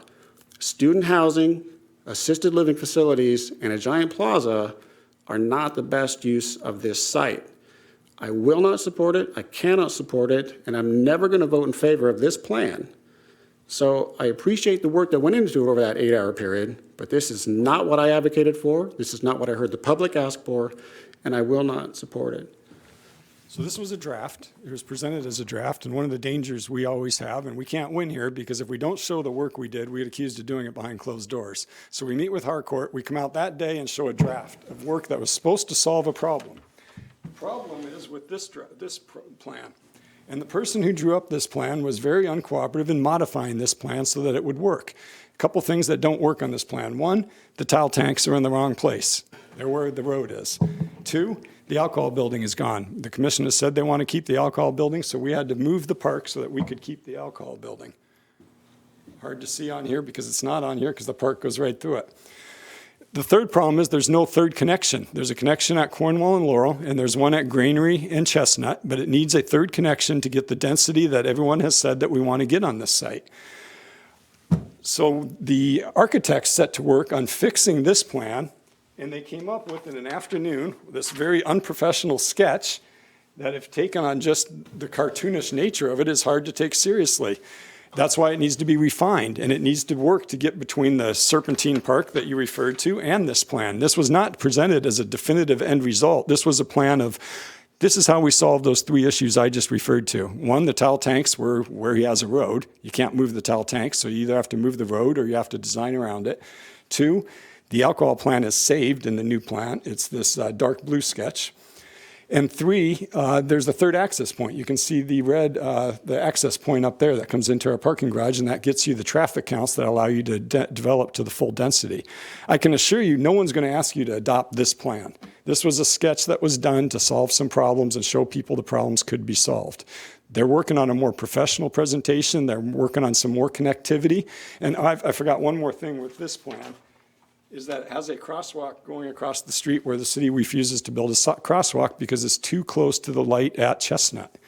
So the park ends in this area, and it needs to be, or wants to be in this area. It wants to cross Granary Avenue because there's no crosswalk here. It's too close to that intersection.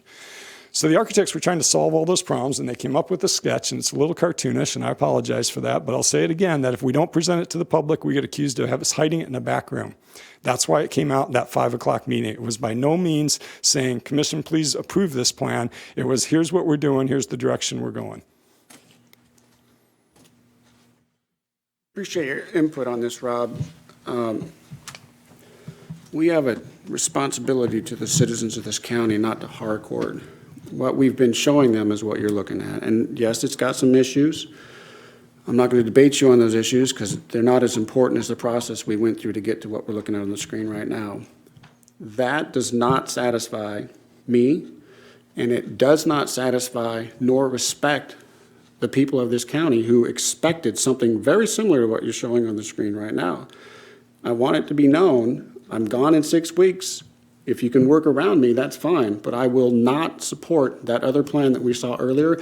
It does not provide the jobs that we promised the citizens of this county that we would work for. Assisted living and student housing is not the best use of that property, point blank. And I don't want to debate you, because you're going to, if you want to go on record right now to support this, and this is on you. I'm not You can leave it on supporting this. us to make this decision bad or good. So if you're supporting it, I'm just saying, it might be a good time to not say anything. I'm trying to explain how we got from here to there. I know how we got from here to there. You left our asses hanging in the wind for most of a year. A bunch of people that I don't know who was in the room, had a conversation on Monday, and Tuesday we got a new plan. That's how we got from there to here. There was a year of conversations about street connectivity, about the alcohol And why did you plant. keep showing us this plan every month for the Because year? it's all we had. It's what we had to show you. And you shouldn't have shown us this plan and said, this is what we're working for, because I personally put my ass on the line and said, this is where we're going. I asked these two guys right here to put their asses on the line and say, this is where we're going. Something similar to this. And that's not what happened. We have always said from the beginning this was going to change. We've said this is subject It to change. doesn't change in a closed room without commission input. It doesn't happen that way. Then where does it change? It happens because you talk to us, you show it to us, we decide, not staff. That's not how it works. We talked to you all year long. All year long. Did you show us this other plan all year long? We didn't have it to show it to you. Then It was why did we designed keep that showing day. this to the public? Because this is what they expect. This is what I expected. That's what I expected, Rob. Commissioner McCauley. I don't go lobby the city and the mayor for something that isn't going to happen. Did you ever tell us this won't happen? No. The no, answer we is did. you We left us hanging, our asses hanging in the wind on this, and I personally wasted my own time advocating for something that was erased by a group of people that I don't know in a room that I didn't witness. I'm not okay with that. Commissioner McCauley, can I just ask one question? Could you slide that so I can see the industrial area a little bit more? On the plan that's there right now, down farther, yeah. Now, if this was managed better, I wouldn't be angry in public, and we wouldn't be fighting like this on that camera. This was managed terribly. So Commissioner McCauley, you're in favor of these parks through the industrial area? Let me be extremely clear. Let me be extremely future. clear. This is future. We agreed that we would do something very similar to this. Not exactly this, very similar to this. We have, and the agreement that I asked you to say yes to was, we would build, or we would work on that park from Laurel to Granary, and it would look just like that. And we would do a 50-foot right-of-way from Granary down to the end. That's what we agreed to, the three of us at this table a couple of months ago. That's what I went to the city and lobbied for. I didn't think we agreed to take the alcohol plant down. I didn't say anything about the alcohol plant. This hasn't gone. I didn't say this plan. I said a park and a 50-foot trail from Granary down to the other end. So I have a question.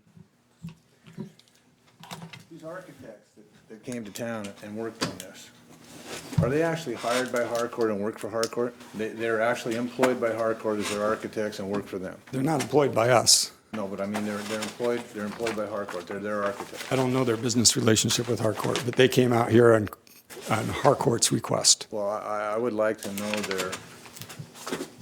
how they're hooked up to Harcourt and if they are, because I'm a little concerned about somebody showing up as Mike is, and we got something that looks, and I understand it's a draft, Rob, I get that, but it looks really messy to me.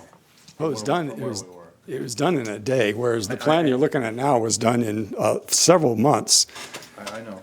So I also want to point out that all the buildings in this area, industrial area, that's something the commission kept telling us to push back on and push back on. We knew from the beginning this was not going to be an adopted plan because you were telling us it wasn't going to be an adopted plan. Right, but I noticed in the new, would you put the new one back up, please? Now, it'd go the other way a little bit. Keep going, keep going, keep going. Okay.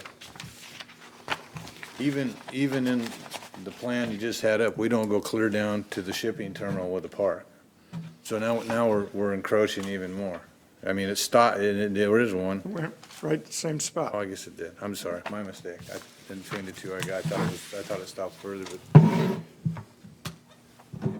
if we're drawing a plan for now, let's draw the plan for now, so that we don't have that stuff down there, because that creates problems for people too. So I think we got a huge bridge cap here. I understand Commissioner McCauley's anger about some of the things. I'm a little set back with some of it myself. So hopefully the next one will be much better. And I would certainly like to know who these architects are, because they show up in the room and introduce themselves and we get a plan from them, and I don't know if they work for the people that are the developers or not for sure. I haven't had time to figure that out, and I would like that answer. So what's the question I'm supposed to ask? I'm sorry, I'm a little confused. Harcourt employee. D2 Architects? Architectural firm that was here. Okay. Anything else? Good, we're adjourned.